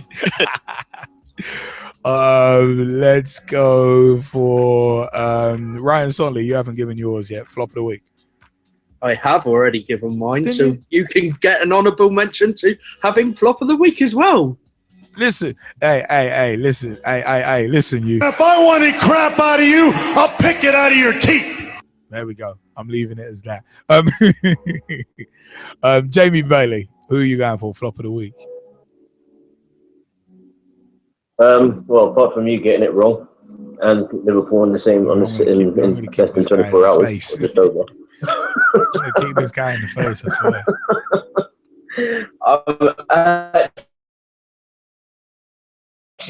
I'm not. It's a dry run. Right. Don't think anything past that anyway.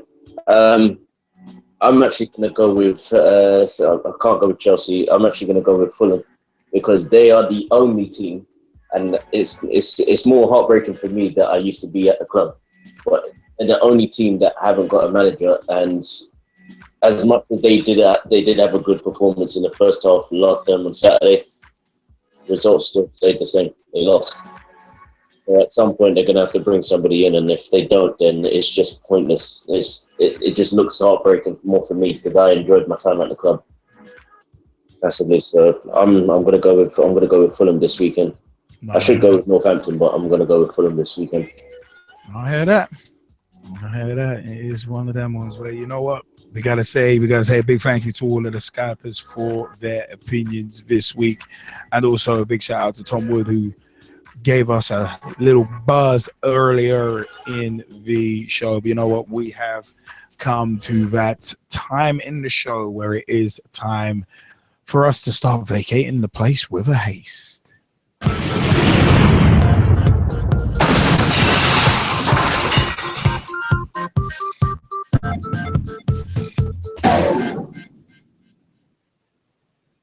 Hi, I'm John Sitton, and I'm here with Gavin, Liam, and Gerald on Pitch Talk. The football talk show that pulls no punches and holds back nothing on opinions. Hello, I'm Rob Russ. My name is Christian Carambeu. I'm grassroots coach Manisha Taylor. Hi, I'm Matt Hodgson, director of the 4-year plan, and you're listening to Pitch Talk, the only place to get your Monday night footballing fix. Make sure you join the revolution. The pitch is where we eat. The pitch is where we sleep. And the pitch is where we talk.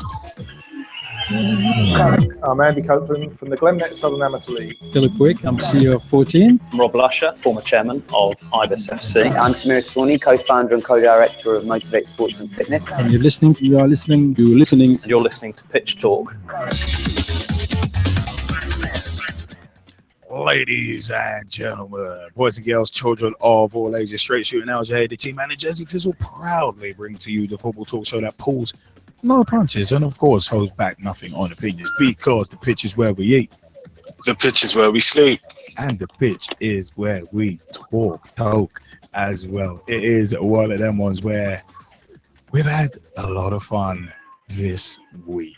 It is one of them. But you know what? www.pitch-talk.com is the official website. Also, facebook.com/pitch talk. Become fan, become friend, become a member of the group. Join the footballing revolution. We are working so hard to create. pitchtalk.blogspot.com or .co.uk will bring you to the blogs by yours truly, Straight Shooting LJA, the G-Man, Jazzy Fizzle, and many others, including Dave Mear, aka at Mearsey on Twitter, as well in his The Word of a Ref blog. Also, big time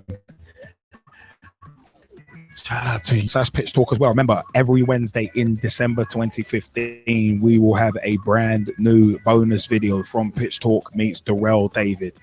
The full version of that video will come out on New Year's Day 2016. So keep an eye out for Pitch Talk meets Gerald David. The full interview comes out New Year's Day 2016, and every Wednesday leading up to it, we have a bonus video for you to look forward to. So it is one of them ones. Also at Pitch Talk on Twitter, twitter.com/Pitch Talk. Tweet with us, follow us, see what we are up to. 07535804466 is the mobile number.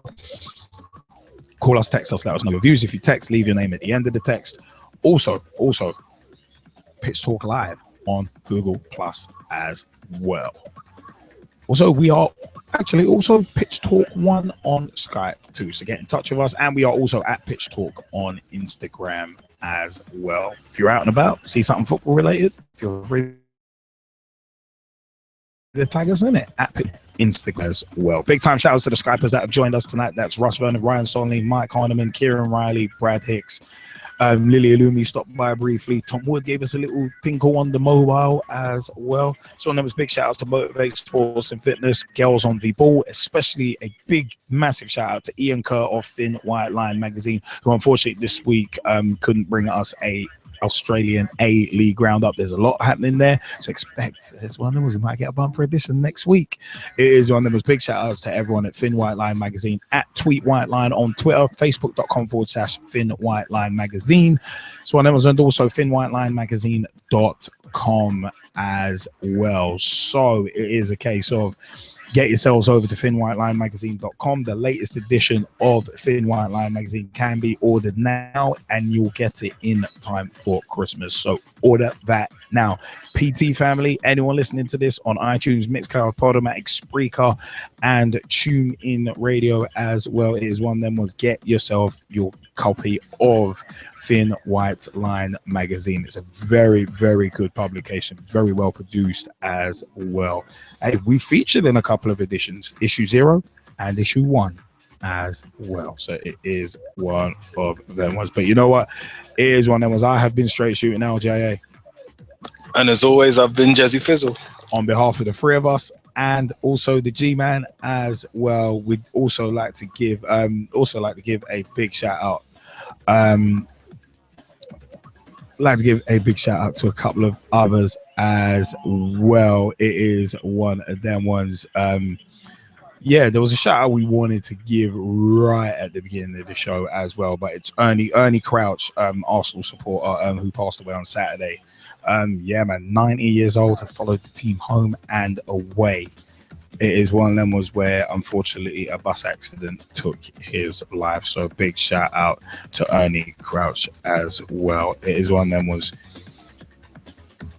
one of them big time shout outs to Hackney Wick FC and also the Ibis Eagles as well, at Ibis Eagles AFC on Twitter and ibiseaglesafc.co.uk and facebook.com/Ibis Eagles AFC as well, and also at Hackney Wick FC on Twitter and www.hackneywickfc.com and at Hackney Wick FC on Facebook as well, facebook.com. So it's one of them ones. We'd like to say to you, everybody, thank you for joining us tonight. And remember, share those links, give us a review, give us a comment. It all helps make the show bigger and better. Thank you very much for joining us, everyone, and good night.